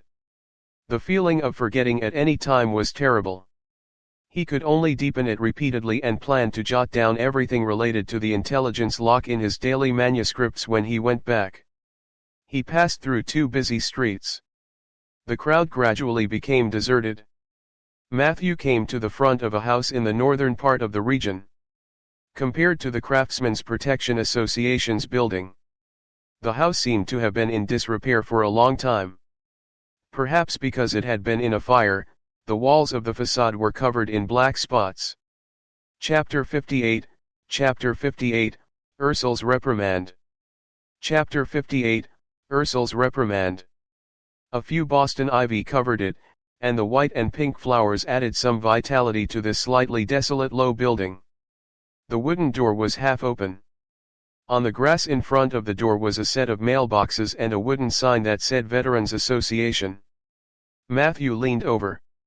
He first rang the bell for a while and only walked in steadily after making sure that no one answered. Behind the door was an open and cold front hall. The air was filled with the faint smell of herbs. A few rough stone pillars appeared in front of him, and the reception area was empty. "I can't see anything." It was clearly early in the morning, but it gave Matthew the illusion that it was getting late. "Is anyone there?" He lowered his voice and shouted twice. The sound of footsteps could be heard coming from the spiral staircase. A tiger appeared at the end of the stairs. The man had a head full of white hair and was old, but his pace was fast and steady. He was very tall and had to hold the handrail to maintain his balance when he went down the stairs, but his back was always straight, and his posture was perfect. "I'm old Fallon." "Who are you looking for?" The old man came in front of Matthew and sized him up with his turbid eyes. His tone was neither servile nor overbearing. Matthew immediately showed Richard's recommendation letter. "My name is Matthew. I'm here to look for you. My friend needs a pair of weapons." Old Fallon took the letter silently. Then he opened the wooden door to the maximum, allowing more sunlight to seep in.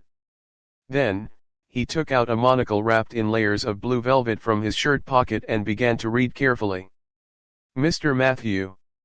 Old Fallon meticulously put away the monocle and said in a very formal tone, "I'm already very old. I'm afraid I don't have the strength to forge a new weapon for your friend." Matthew had actually given up hope the moment he saw old Fallon. He looked at least 70 years old. Indeed, he did not seem to be at the age where he could start forging at any time. "However, I had collected many weapons when I was young. For Richard's sake, I am willing to sell one of them to you." Old Farron continued, "The current problem is that I need to know your friend's profession, usage requirements, and various habits. It would be best if he could come here in person and let me see his hands. Otherwise, it will be difficult for me to choose a suitable weapon for him." Matthew thought for a moment and reminded, "My friend, he is not human." Old Fallon's expression did not change. "That changes nothing." The old man in front of him had also fought his way out of purgatory with rigor. He definitely had some knowledge and experience, so he naturally wouldn't make a fuss out of it. Hence, he thought for a moment and summoned soldier. The light of the contract flashed. A skeleton hidden under a dark red cloak appeared silently. "Skeleton?" Can you order him to walk a few steps for me? Old Fallon's eyes lit up with surprise. Matthew ordered Soldier to cooperate. The latter subconsciously twisted his hips as he walked. Old Fallon couldn't help but laugh. Is it actually the blade dancer? This is the first time I've seen a dead spirit retain the skills of a blade dancer. It's unbelievable. Matthew was delighted. He knew that he had met an expert today, so he hurriedly asked, "Are you familiar with the profession of blade dancer?" Old Fallon thought about it. "I'm not familiar with it. I just had a good time with an understanding blade dancer. Unfortunately, we didn't end up together." He seemed to see the curiosity in Matthew's eyes, so he took the initiative to add. The blade dancer is a special profession in the Thousand Sails archipelago. The dancers there perfectly combine dance and sword techniques, creating an incredible way of killing. Most of the time, the blade dancers were female, but their leader was most likely a male. In my memory, the leader of the blade dancer was close to the tier of legendary power. The blade dancer had extremely strong assassination abilities. They were one of the two most terrifying rogue advancements in the endless ocean. Matthew asked curiously, "What about the other one?" "Ninja." A strange syllable came out of Old Fallon's throat. Just like the sword dancer, the ninjas were created by the islanders to protect themselves. In the past few decades, you could see many sword dancers and ninjas in Gem City and Dragon Bay. However, since the incident of the evil dragon in the sea, the islands they lived on were overturned or submerged by endless waves. Now, it is very difficult to see these two kinds of advanced rogues. Matthew secretly noted it down. Soldier didn't respond to the old man's description. He just kept twisting his hips. He twisted and twisted. His figure suddenly disappeared. If Matthew hadn't given the order to reveal himself in time, he would have twisted himself away to oblivion. He shows a very deep soul instinct. He must have been a very outstanding blade dancer when he was alive. He might even be someone I knew. Old Fallon's eyes were filled with emotion. With Matthew's help, he grabbed Soldier's hands and examined them. "I know what weapon to choose for you. Please follow me." Old Fallon led Matthew up the stairs. He took 2 steps. He suddenly stopped and asked, "You can summon skeleton soldiers with the inheritance of the blade dancer, and you have a letter of recommendation from Richard. You must be the rumored necromancer with the bone dragon, right?" Chapter 59, Chapter 59, Ursul's Reprimand. Chapter 59, Ursul's Reprimand. Why did these people know so much? Matthew smiled helplessly. He could only nod and admit it. "You saved Sif, and I'm very grateful to you. Previously, Rhaegar was unwilling to tell me your true identity, which made me very angry." Old Fallon said seriously. "Come on, child. I have a gift for you." Matthew followed Old Fallon up to the 3rd floor. When they passed by the 2nd floor, the smell of herbs suddenly thickened. There were many rooms on the 2nd floor. The smell came from these rooms. Matthew glanced at them and vaguely saw a few figures lying on rattan chairs. They were all survivors of the snake hunt. At that time, more than 200 night servants went to Winter Snake Valley with us. In the end, less than 50 people survived. More than 30 of them died less than 5 years after they settled in Rolling Stone Town. These are the remaining 20 people. Old Fallon explained. The poison fog of the Purgatory Viper is very terrifying. They only touched the edge of the poison fog and were already left with a permanent illness. Fortunately, Rhaegar was a good person and was willing to spend money to support them. These herbs were not helpful for their illness and could even be addictive, but they could more or less relieve some pain. As they spoke, Matthew also heard a few helpless and suppressed wails from behind the doors. He hesitated and said, "Even the great mage Ronan can't do anything about it?" Old Fallon glanced at him. "Ronan is a good person, but he doesn't necessarily care about everything. As they spoke, they came to the third floor. Old Fallon led them to an empty conference room to wait. Then, he left. About 20 minutes later, the sound of wooden planks trembling could be heard from the stairs. Old Fallon walked in with two heavy boxes, one big and one small. Matthew was about to step forward. However, he was stopped by the other party's gaze. "Don't worry. I'm not that old yet." He placed the two boxes on the ground, and then opened the copper lock on one of them. He lifted the long and narrow velvet cloth, and two exquisitely shaped, rounded short knives appeared in front of Matthew. "Try it." Old Fallon skillfully picked up a knife with each index finger of his hands. He flicked his fingers. The dagger spun and flew towards Soldier. Soldier still looked dull and sluggish. However, at the moment the short blades closed in on him. His hands were as steady as a magnet as he grabbed the two knives. He held his two blades and quickly retreated a large distance.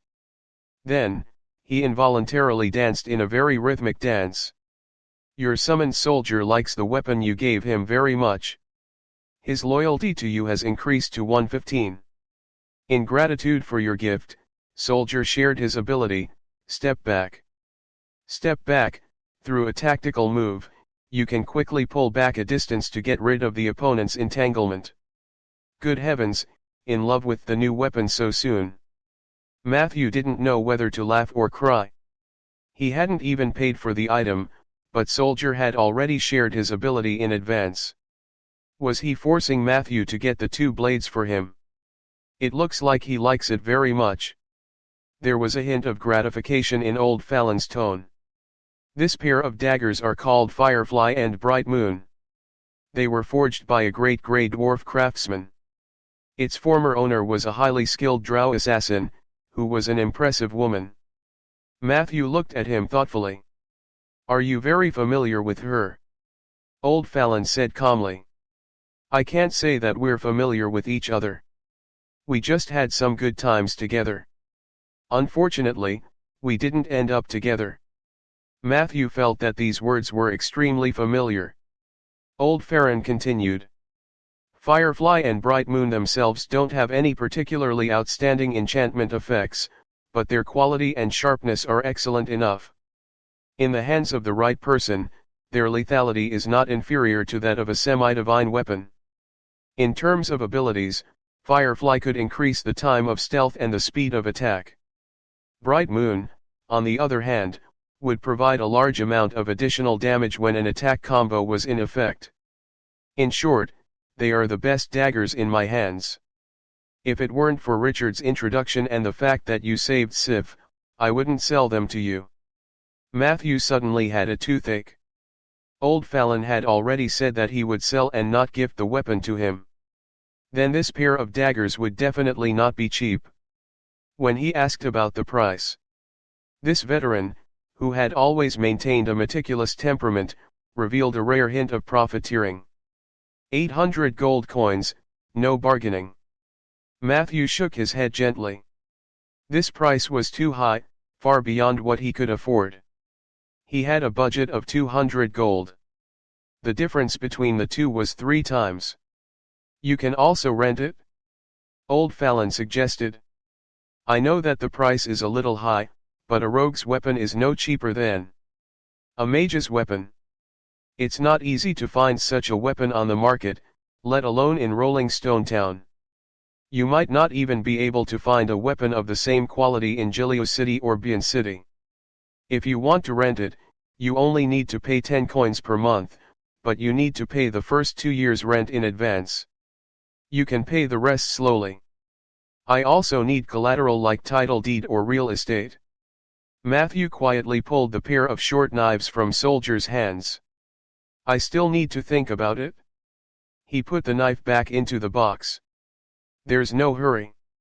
You have plenty of time to think." Old Fallon smiled apologetically. "Actually, I also want to sell it to you at a low price, but as you can see, our situation here is not good. I can't ask Rhaegar for money every year." Matthew nodded in understanding. Old Fallon opened another box. Inside was a long and thin whip.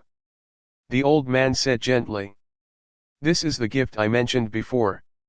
It represents my gratitude." Matthew took the whip. He used his hand to stroke the snake scale-like whip gently. A new message flashed before his eyes. "You have obtained the necromancer's exclusive weapon, Ursul's reprimand." Ursul's reprimand, whip. Description: this whip is usually used against undead creatures. When you wave this whip at an enemy undead creature, it is equivalent to applying the effects of Dispel Undead and Reprimand Undead to the target unit. It has a very high priority in dispelling undead creatures. When wielding this whip against your own undead, your undead will lose a small amount of soul fire and receive a random powerful buff. Remark: some undead creatures are easily addicted to the lash of the whip. When using it, please pay attention to the state of their soul fire. Don't go overboard. Chapter 60, Chapter 60, I'm with him. Chapter 60, I'm with him. This weapon is very special. Matthew could feel a cold power contained in it. It was different from the negative energy that was destructive and violent. It was more like a power that went straight to the soul. For ordinary people, it might just be a prop that could be used to dispel the undead. However, in the hands of a necromancer with many summons, it would have a chance to shine even more brilliantly. Of course, the previous owner of this weapon, Ursul, was a bad-tempered necromancer. Her reputation was once known by everyone in the Great Swamp. People said that the undead under her command had all kinds of incredible abilities. At first, I thought that this was because of her brilliant magic, but later I found out that this was the real reason. Old Fallon sighed and said, "When she died, she entrusted me to find a good owner for this weapon. However, a few years later, the incident with Rhaegar happened, and I sealed this whip. You and the previous owner of this whip also had a good time together?" "A female necromancer?" Old Fallon raised his eyebrows. "Do I look like a person who'd sleep around?" Matthew hurriedly shook his head. "Ursul and I are just good friends. Of course, she might have had some interest in me when she was young, but at that time, my standards were still high. All I was interested in were princesses from a small country or some rich ladies. I would rather waste money on a succubus than look at a wizened necromancer. But the facts proved that I was wrong." At this point, Old Fallon laughed at himself. "After returning from purgatory, my looks were ruined. Those superficial women left me one after another. Only Ursul took the initiative to find me.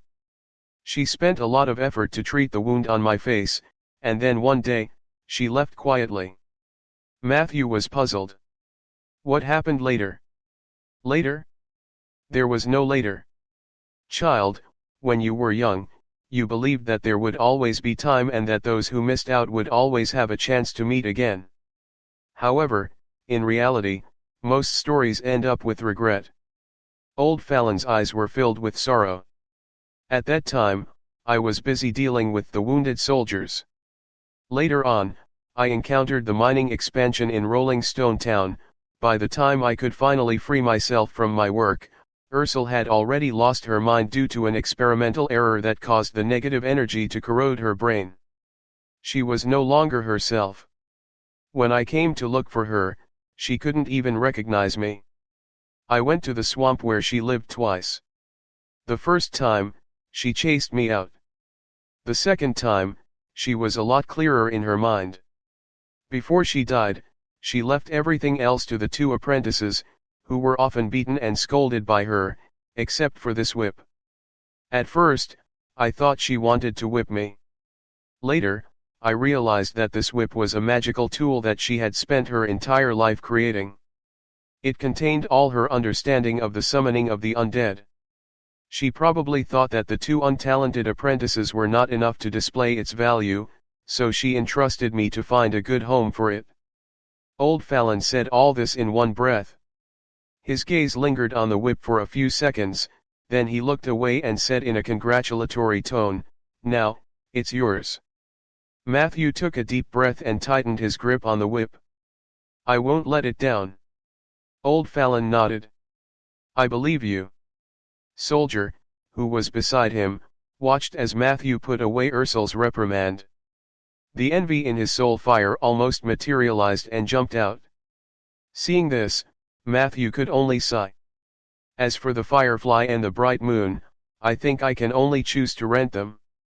Compared to buying, renting was undoubtedly the more expensive option. But Matthew had no choice. The cash flow on hand was not enough to support a one-time purchase. And now the storm is coming.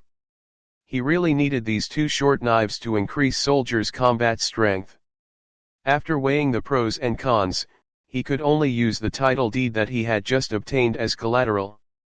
After a series of procedures, Matthew walked out of the veterans' building tiredly.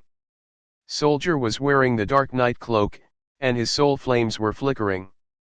Old Fallon also smiled. If you need other weapons, you are welcome to look for me. My arsenal contains sharp weapons from all over the world, so I don't think you will be disappointed. Matthew smiled bitterly and did not reply. Old Fallon suddenly said, "Oh right, if you can find a better way to cure or alleviate the venom of the viper, I can give you this pair of short knives directly. I can even give you another high-quality weapon. Viper venom." Matthew recalled the group of veterans who were smoking and moaning in the rooms on the second floor. Then he nodded his head vigorously. "I'll try." He left the veterans' building. Matthew deliberately went to the shop in the craftsman's area again. He bought 10 sturdy shovels. Then, he walked briskly back to the oak forest and began his tree planting journey. His planting quota for the day was completed as scheduled. After a simple dinner, he started meditating and learning spells. The moon was already hanging on the branches. Matthew stretched his back, picked up the sack with the shovel, and walked out to the open space. He walked all the way to the zombie dormitory, summoned the 5 silver moon zombies, and dropped shovels in front of them. Chapter 61, Chapter 61, I'm with him. Chapter 61, I'm with him. Pick them up. These are your weapons. Matthew tried to give the zombies an order. This process was not easy. Never overestimate the intelligence and ability to use tools of ordinary undead creatures. It was much more difficult to instruct them to adapt to a complicated tool like a shovel than to learn how to operate an excavator. Fortunately, Matthew was very patient. Like a kindergarten worker, he taught the little zombies slowly. It took him nearly an hour to teach the zombies how to grip the shovel correctly. Matthew wiped his sweat. This process was very difficult, but the result was good enough. Zombies have meat, so it's different. He tried to dispatch one of the zombies to dig a hole in the open space. The latter tried a few times. An irregular pit appeared in front of Matthew. Pass. Matthew smiled contentedly. This was the superiority of zombies over skeletons. Being closer to the structure of a human palm meant that they could easily grasp the tools that they could easily grasp when they were alive. But skeletons couldn't. Skeletons could be slashed with knives or smashed with small round shields. However, their hands could not hold weapons or tools steadily for a long time. It was quite possible that their bones would fall off as they worked. This was also an important reason why Matthew had never let the undead creatures participate in his work. But now, things were different. He could command the Silver Moon zombies to dig holes, which would greatly increase the efficiency of planting trees. In the future, I can focus more on site selection, transplantation, and maintenance. Matthew led the zombies all the way to the northwest. On the barren land under the moonlight, there was a group of figures who worked tirelessly. I never thought zombies could do this kind of work. Eli appeared silently. He looked at the zombies with a complicated expression. They don't look like evil creatures at all. They look more like a group of farmers. Matthew smiled and said, "Undead creatures are not evil in the first place. It's just that for other life forms, their existence is too different, so it will cause people to panic and reject them subconsciously. Eli frowned. He obviously didn't agree with Matthew. However, he did not refute him. Instead, he took the initiative to change the topic. It seems peaceful these few days, but the evil hasn't gone far. I can sense their existence. Witherers. Matthew's expression became serious. Eli nodded vigorously. They're really cunning and patient. They've been watching from the shadows, which gives me a bad feeling. Perhaps we should try to change our strategy. Waiting for them to attack is too passive. Matthew muttered. If we want to draw the snake out of its hole, we need to make more preparations. Eli said confidently. As long as they dare to show themselves, they will definitely not be my match. As for preparations, haven't you done a lot these past few days? There were magic traps everywhere outside the small wooden house. I almost stepped on them. Matthew spread his hands. Those are just warning spells, and it's hard to say if they'll be of much use. The important thing is that once we choose to lure them, we must wipe them out. Eli loosened his muscles. I'm ready. Matthew had been thinking about this for the past few days. Since Eli's fighting spirit was surging, he was not afraid. He thought for a while and agreed. How about this? We'll hide in the moonlight woodlands tonight. I'll instruct the oak tree fairies to be on the watch. If the witherers make any strange movements, we'll come back immediately. Wait for me over there. I'll get Ella to open the door for you. Eli agreed. Matthew summoned Ella to bring Eli to the moonlight woodlands first. And Matthew wanted to find Lulu and explain the matter. The witherers destroyed the trees very quickly. If they wanted to minimize the losses, the oak fairies' vigilance was crucial. Moonlight woodlands. The fourth level of the hive. Eli wandered around idly. The unique scenery and style here made him feel a little disappointed. He still remembered. The last time he was here, he was still fighting alongside Samantha. When he thought of that cold, exquisite, confident, and independent face, he felt unbearable pain in his heart. Damn it! I shouldn't have come to this damn place. Eli kicked the rock in displeasure. The rock flew far away and smashed into the wall, creating a deep dent. The echo could not stop for a long time. Eli touched his forehead. The pain didn't ease, but it deepened. Every time he thought of Samantha, it was as if a large piece of his heart was suddenly missing. This feeling of emptiness was torturous. What is she doing now? Will she also regret saying those words to me? If only I could see her again. All sorts of thoughts rose in Eli's mind. The longing in his heart grew stronger. A strong urge urged him to move forward. He didn't walk far. A leopard suddenly jumped out from the tunnel next door. Eli looked at him in surprise and joy. The leopard quickly transformed into a human. However, what made Eli's heart ache was her first reaction when she saw him was to frown. Did you cause that commotion just now? Samantha glanced at the marks on the wall and asked coldly. Chapter 62, Chapter 62, I'm with him. Chapter 62, I'm with him. His mind was in a mess as if he did not know whether to admit or deny it. However, Samantha didn't want to be entangled with him for too long. She scolded coldly. Listen, Eli, it's over. Can you stop being childish? I don't have time to play games with you. I'm very busy. Now, please leave the moonlight woodlands immediately. The members of the Earth Society really shouldn't stay here for too long. Samantha's words sounded normal, but they were like sharp knives stabbing into Eli's heart. His face was extremely pale. His throat wriggled, but he could not say a word. Samantha continued. Please stop pestering me. This is the Moonlight Woodlands, the kingdom of the Moonlight Goddess. You are trespassing. Eli's pale face instantly swelled with a thick layer of blood. He had never felt so embarrassed before. Just as he was feeling extremely embarrassed, a gentle voice sounded behind him. "Sorry for being late." Matthew rushed over with Ella, and Samantha looked surprised. Then, she heard Matthew say, "I'm sorry for the misunderstanding, but Eli is with me."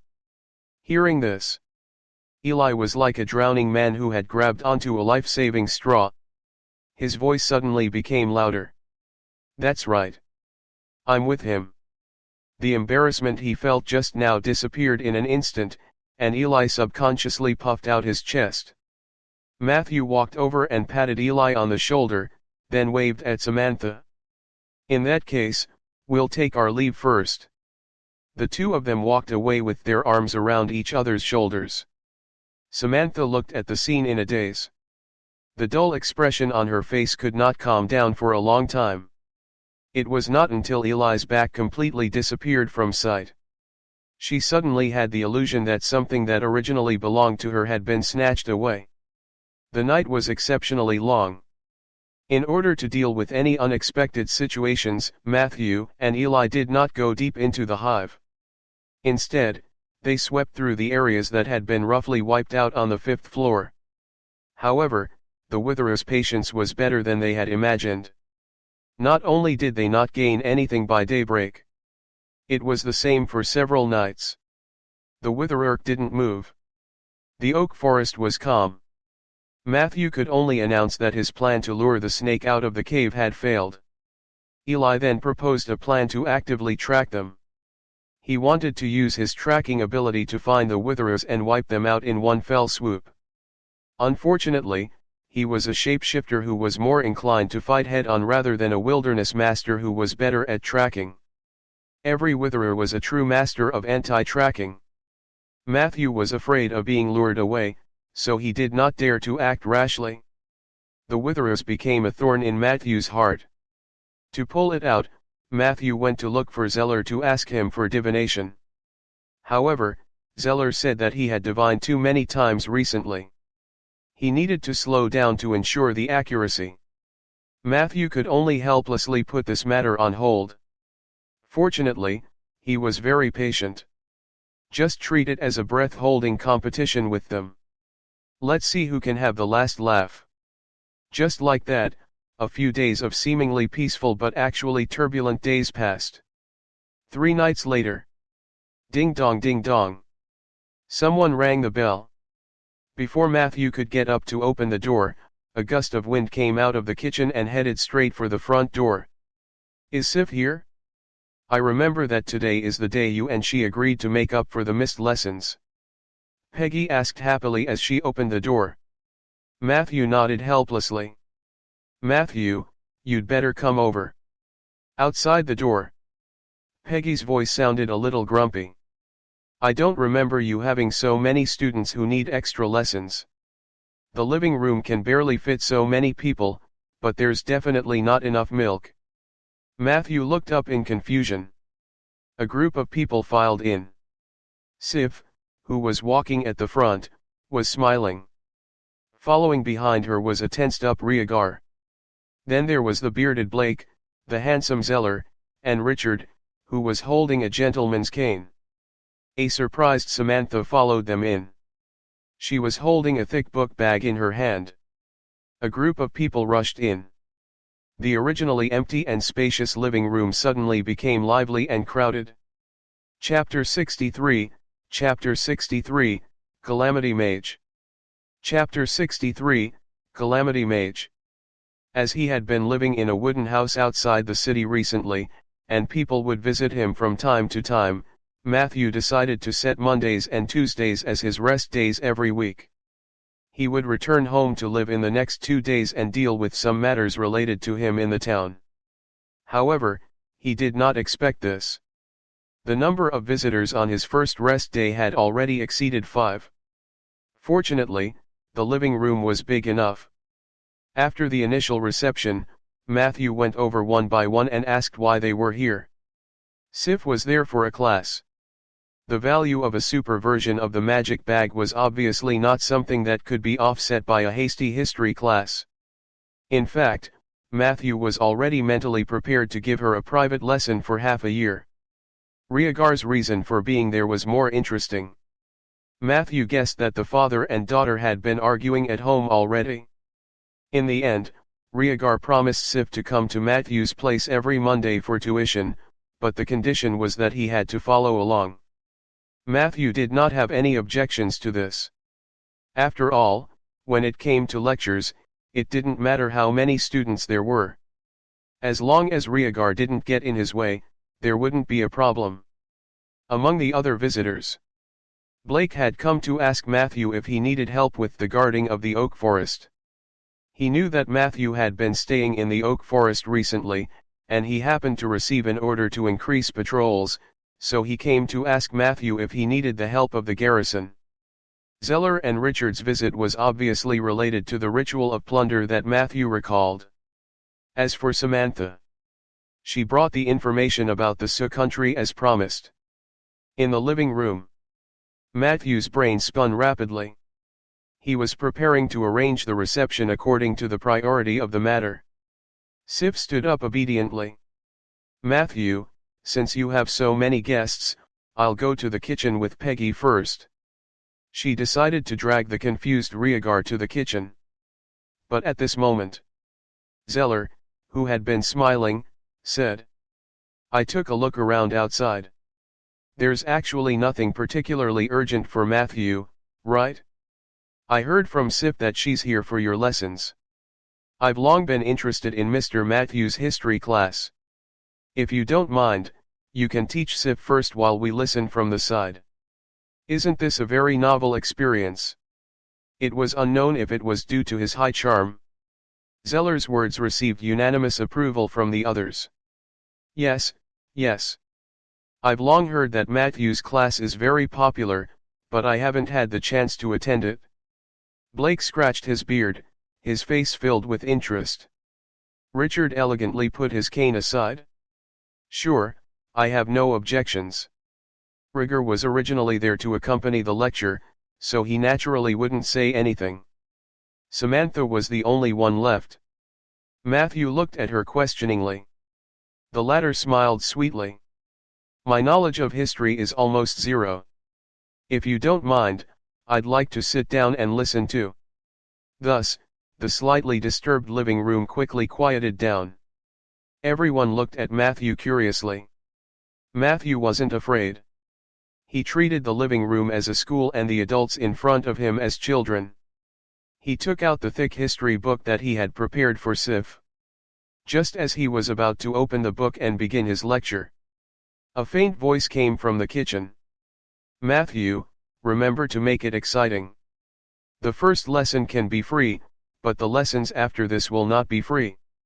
Matthew smiled helplessly. He cleared his throat. "Last time, I told Sif about the historical event of the 100 City Division. This event is actually familiar to everyone. It means that the influence of the Alliance of Seven Saints on the city-states across the continent has reached an unprecedented peak. Its effect was objective. After the division, every major city on the continent had at least one mage from the Seven Saint Alliance. These mages had made indelible contributions to the development and construction of their respective cities. Even after 100 years, people would never forget the contributions of that batch of mages. Of course, the subsequent development of the 100 Cities Division didn't follow the Seven Saint Alliance's plan. In the actual implementation of the plan, many flaws appeared, so much so that there were several disputes within the alliance over whether to continue the strategy or not. From the perspective of hindsight, this plan was actually a failure. Hundreds of years after the gods had left, the largest human organization in Indor was still the loose Seven Saint Alliance, which was essentially a mage organization. The human kingdom is just a name that the Seven Saint Alliance has created. In fact, we all know that no human force on this continent is qualified to be called a kingdom. We have towns, cities, manor owners, and lords, but we don't have a kingdom or a king. And all of this was thanks to the gods. Matthew paused for a moment and took a sip of water while observing everyone's reaction. There were 6 audiences present. Half of them were confused. They were Sif, Blake, and Samantha. The remaining 3 revealed thoughtful expressions. Isn't this what it should be like? Isn't this a good thing? Under Matthew's encouraging gaze, Samantha boldly asked. Chapter 64, Chapter 64, Calamity Mage. Chapter 64, Calamity Mage. Whether it's humans, elves, or druids, we're all doing pretty well now. I mean, the structure of a city-state is also very good. People don't disturb each other, so why must we form a kingdom? Matthew did not answer immediately. He looked at Rhaegar. The latter's expression was also very serious. He actually took the initiative to say, in terms of social organization, a kingdom that can control more city-state resources at the same time will be a more advanced, risk-resistant, and powerful existence than an independent city-state. I've traveled to other worlds, and many of their places are indeed more developed than ours. The simplest and crudest example is that if a kingdom composed of multiple city-states declared war on an independent city-state, the latter would almost certainly lose. We all know the principle of strength in numbers. As a social creature, an organization that could allow more humans to form groups would definitely trample over those fighting alone. In fact, the transition from a single city-state to a union of many city-states was inevitable in the development of history. This point could be verified by the development of other planes or worlds. We might not have much information in this area, but the Seven Saint Alliance has looked into it a lot. Sif was puzzled. Then why hasn't there been a kingdom on the continent yet? Weren't the gods exiled long ago? Matthew said in a deep voice, you might forget what I'm about to say after hearing it today, but it doesn't matter.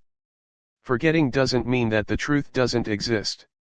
We all know that 470 years ago, the founder of the Seven Saint Alliance, the great existence whose name is still unknown to the people.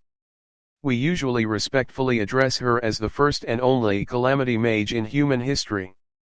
She was angry at the gods' lack of progress and enslavement of all living beings, so she personally planned and executed the most wonderful mage performance in history, Ascension of the Heavenly Palace. Our world had been stuck in the age of enlightenment that the gods limited for a full 2,000 years. In the past 2,000 years, there had been no significant progress in human society. 2,000 years ago, human ancestors fished in the river and farmed on the ground. 2,000 years later, their descendants still used the same fishing tools and farming methods. At that time, the world was lifeless, and you could not feel the progress of the world from the changes of time. This was because, in the early days of the Age of Enlightenment, the gods who divided the theocracy and faith had woven rules and regulations for everything in the world. They used their clergy to divide their territories and bound everything with their concepts. They treated this world as their pasture. They only wanted to harvest the faith of all living beings day after day. They were not willing to see their believers make any meaningful progress. Time was meaningless to this world. It was just a counter for the gods to harvest faith. Under the high pressure of the gods, all living beings could not save themselves, they could not even develop the consciousness to save themselves. Until the arrival of the Calamity Mage. This situation was finally broken. That day, all the statues on the continent collapsed. Countless shrines or temples rose out of thin air, and the heavenly palace, which symbolized the glory of the gods in the past, also soared into the sky. They carried and bound the will of the gods and flew to the highest point of the astral world with a shrill cry. People knelt around the temple in fear. They did not know what had happened. To this day, we still don't know what happened that day. We only know that after that day, most of the existences that had been touched by the divine in this world were banished forever by the Calamity Mage. This is the ascension of the heavenly palace. Matthew's tone was very calm. However, the history itself was enough to shock all audiences. Even Rhaegar and Zeller. They might have heard of the ascension of the heavenly palace. However, they only vaguely knew that that was when the gods left. They didn't know that the gods had been exiled. They couldn't imagine that the one who banished the gods was a mere human mage. Is this a myth? Rhaegar muttered, I thought it was the 7 saints who joined forces to reach an agreement with the gods. And the gods left willingly. Matthew smiled and shook his head. The 7 saints were very strong, but they were not strong enough to bargain with the gods.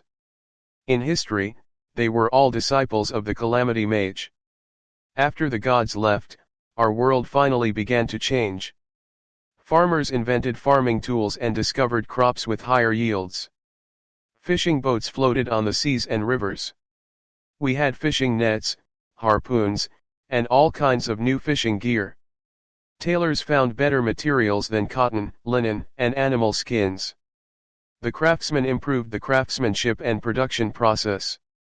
City-states rose up one after another, and human exchanges became more frequent.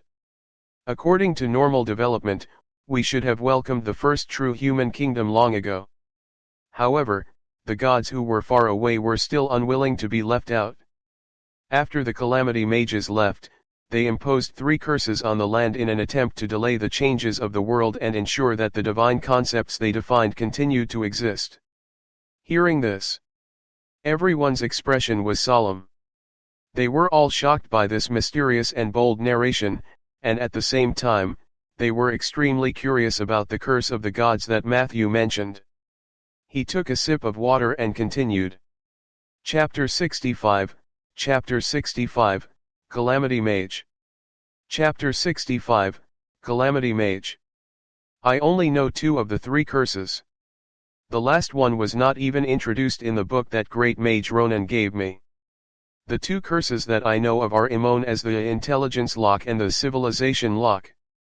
He first explained the contents of the locks. Then, he explained Civilization Lock. Similar to the Intelligence Lock, the curse of the gods has actually taken away a part of what made us humans.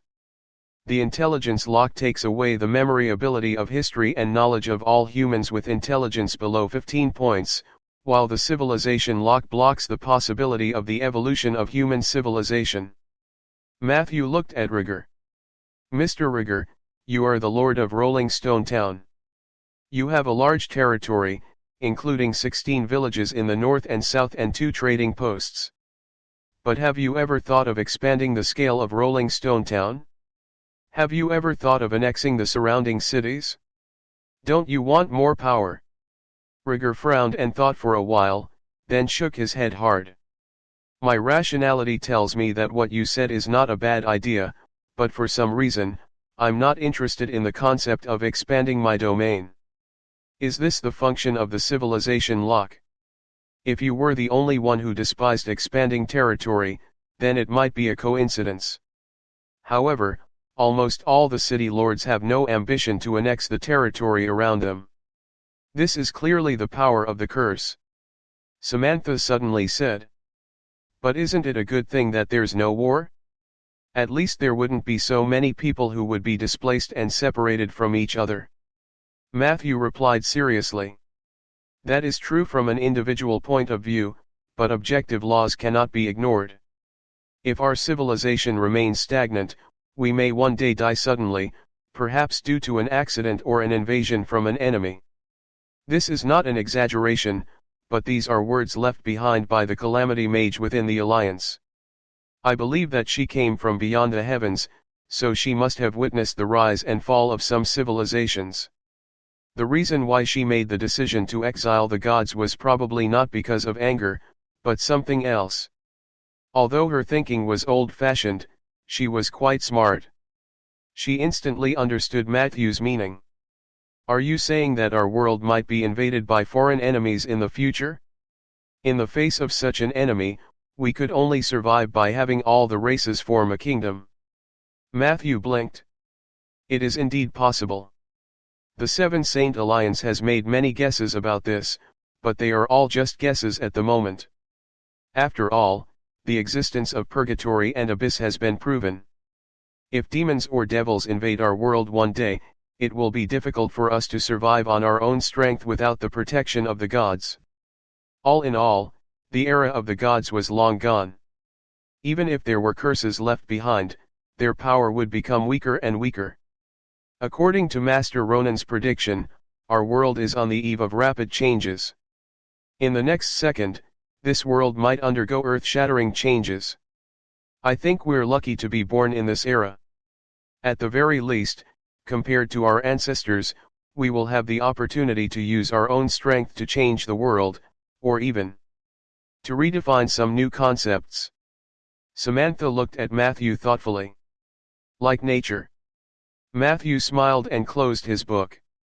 That will be the content of the next class. Peggy, who appeared out of nowhere, interrupted. That's right, that's right. After the lesson. In the living room, there is only silence. Everyone was silently digesting the cognitive shock brought by Matthew. Matthew himself was also using this to strengthen his memory. His intelligence was high enough to be immune to the intelligence lock, but there was a certain chance that he would forget. Teaching was a good way to strengthen his memory, which was the main reason why he did not reject giving everyone a lesson that night. Matthew took a bag of documents from Samantha and sent her away. At the door, Samantha suddenly turned around and looked into Matthew's eyes. Is Eli with you now? Matthew explained frankly. He was grateful for my unintentional enlightenment in his domain, so he temporarily worked as a forest ranger at my forest. Samantha nodded thoughtfully. Is the forest the origin of your oak domain? Your domain enlightenment is very special and left a deep impression on me. That oak forest is the same. Perhaps I should find time to go there and take a look. Samantha bit her lip. Her eyes drifted as she said this. Then, she transformed into a leopard and jumped away. The second to leave was Blake. Matthew was very grateful that Big Beard always remembered him. The two of them discussed for a while. In the end, he rejected Blake's suggestion to increase the number of patrols near the oak forest. This might alert the enemy. Blake's alternative was to set up a hidden sentry not far from the oak forest. Most of the time, there would be guards on duty. This way, once a battle broke out in the oak forest, Blake would be the first to receive the news and rush over to provide support. Matthew did not feel invincible just because he had the bone dragon. It was safer to have the support of the garrison. Blake agreed to this request. He patted his chest and assured Matthew that the secret sentry would be set up tomorrow night at the latest. This made Matthew feel much more at ease. Finally, it was Zeller and Richard. Matthew, according to what you said about the initiation ritual, we have picked out 3 iconic buildings: the giant windmill in the North Trade Station, the Black Vulture Inn in the South Trade Station, and the Seven Saints Square in Rolling Stone Town. If a bloody tragedy happens in these 3 places, it will definitely shock the entire Rolling Stone Town the next day. At present, we have secretly strengthened the reconnaissance and patrols in these 3 places. Zeller asked quickly, in addition, our operation must begin. Are you ready? Matthew knew that Zeller's plan was for him to disguise himself as Ronan and create a cloud of suspicion to slow down the evil organization's pace of crime. I don't have a problem with it, but you have to tell me your plan first. Matthew replied. The Late Spring Festival is coming soon. We all know that every year during the Late Spring Festival, the great mage Ronan will release huge magic fireworks in the Seven Saints Square, the North-South Trade Post, and some small villages to celebrate the prosperity of spring with the residents. Zeller calmly explained, but in fact, Ronan is very busy. There were several years when he was not in Rolling Stone Town during the Spring Festival. Those fireworks were set off by his apprentice. In order not to affect the festive atmosphere, he had already made arrangements for this. At present, there were still some devices in the warehouse of the city hall that could release magic fireworks, so releasing fireworks itself was not a problem. This year, we couldn't contact Ronan, and we didn't hear from his apprentice. If we want to make it look like he's still with us, the key is his image. It's difficult to fool the enemy with just makeup. We need the help of magic. Matthew shook his head. I don't know anything about transfiguration. What a coincidence. Me too. However, I have another way. Since our goal is to create a false sense of confusion, there's no need to make everything seem real. We just need to keep them suspicious. I don't think they'll come up close to check whether you're the real Ronan or not. I'll try my best to dress you up as Ronan and then use the mirror image spell to send your image to all parts of Rolling Stone Town. At that time, someone else will set off the fireworks. What you need to do is to make yourself look like a great mage. After all, you are the only mage we can find in our town. Matthew put his hands together and thought for a while before finally agreeing to Zeller's plan. There was no risk in this plan. If it could really deter the evil organization, it would be considered a merit. The two of them discussed many details. All the way until late at night. Zeller reluctantly left Matthew's house with Richard, who was yawning crazily. Meanwhile, Sif had been brought home by Rhaegar. After all the guests had left, the lively atmosphere instantly disappeared. Matthew sat alone in the living room, enjoying the sweet silence. He sat. His chest suddenly felt as if it had been pried open by something powerful. The scenery in front of him began to blur. He saw that the gray comma of the Tai Chi symbol had been filled up without him realizing it. Countless gray dots were jumping out of it. Hint, you are visiting the subdomain of death, undying. Part 4 of the series ends here. If you enjoyed it, please give us a like and subscribe so we can be motivated to make even better videos in the future.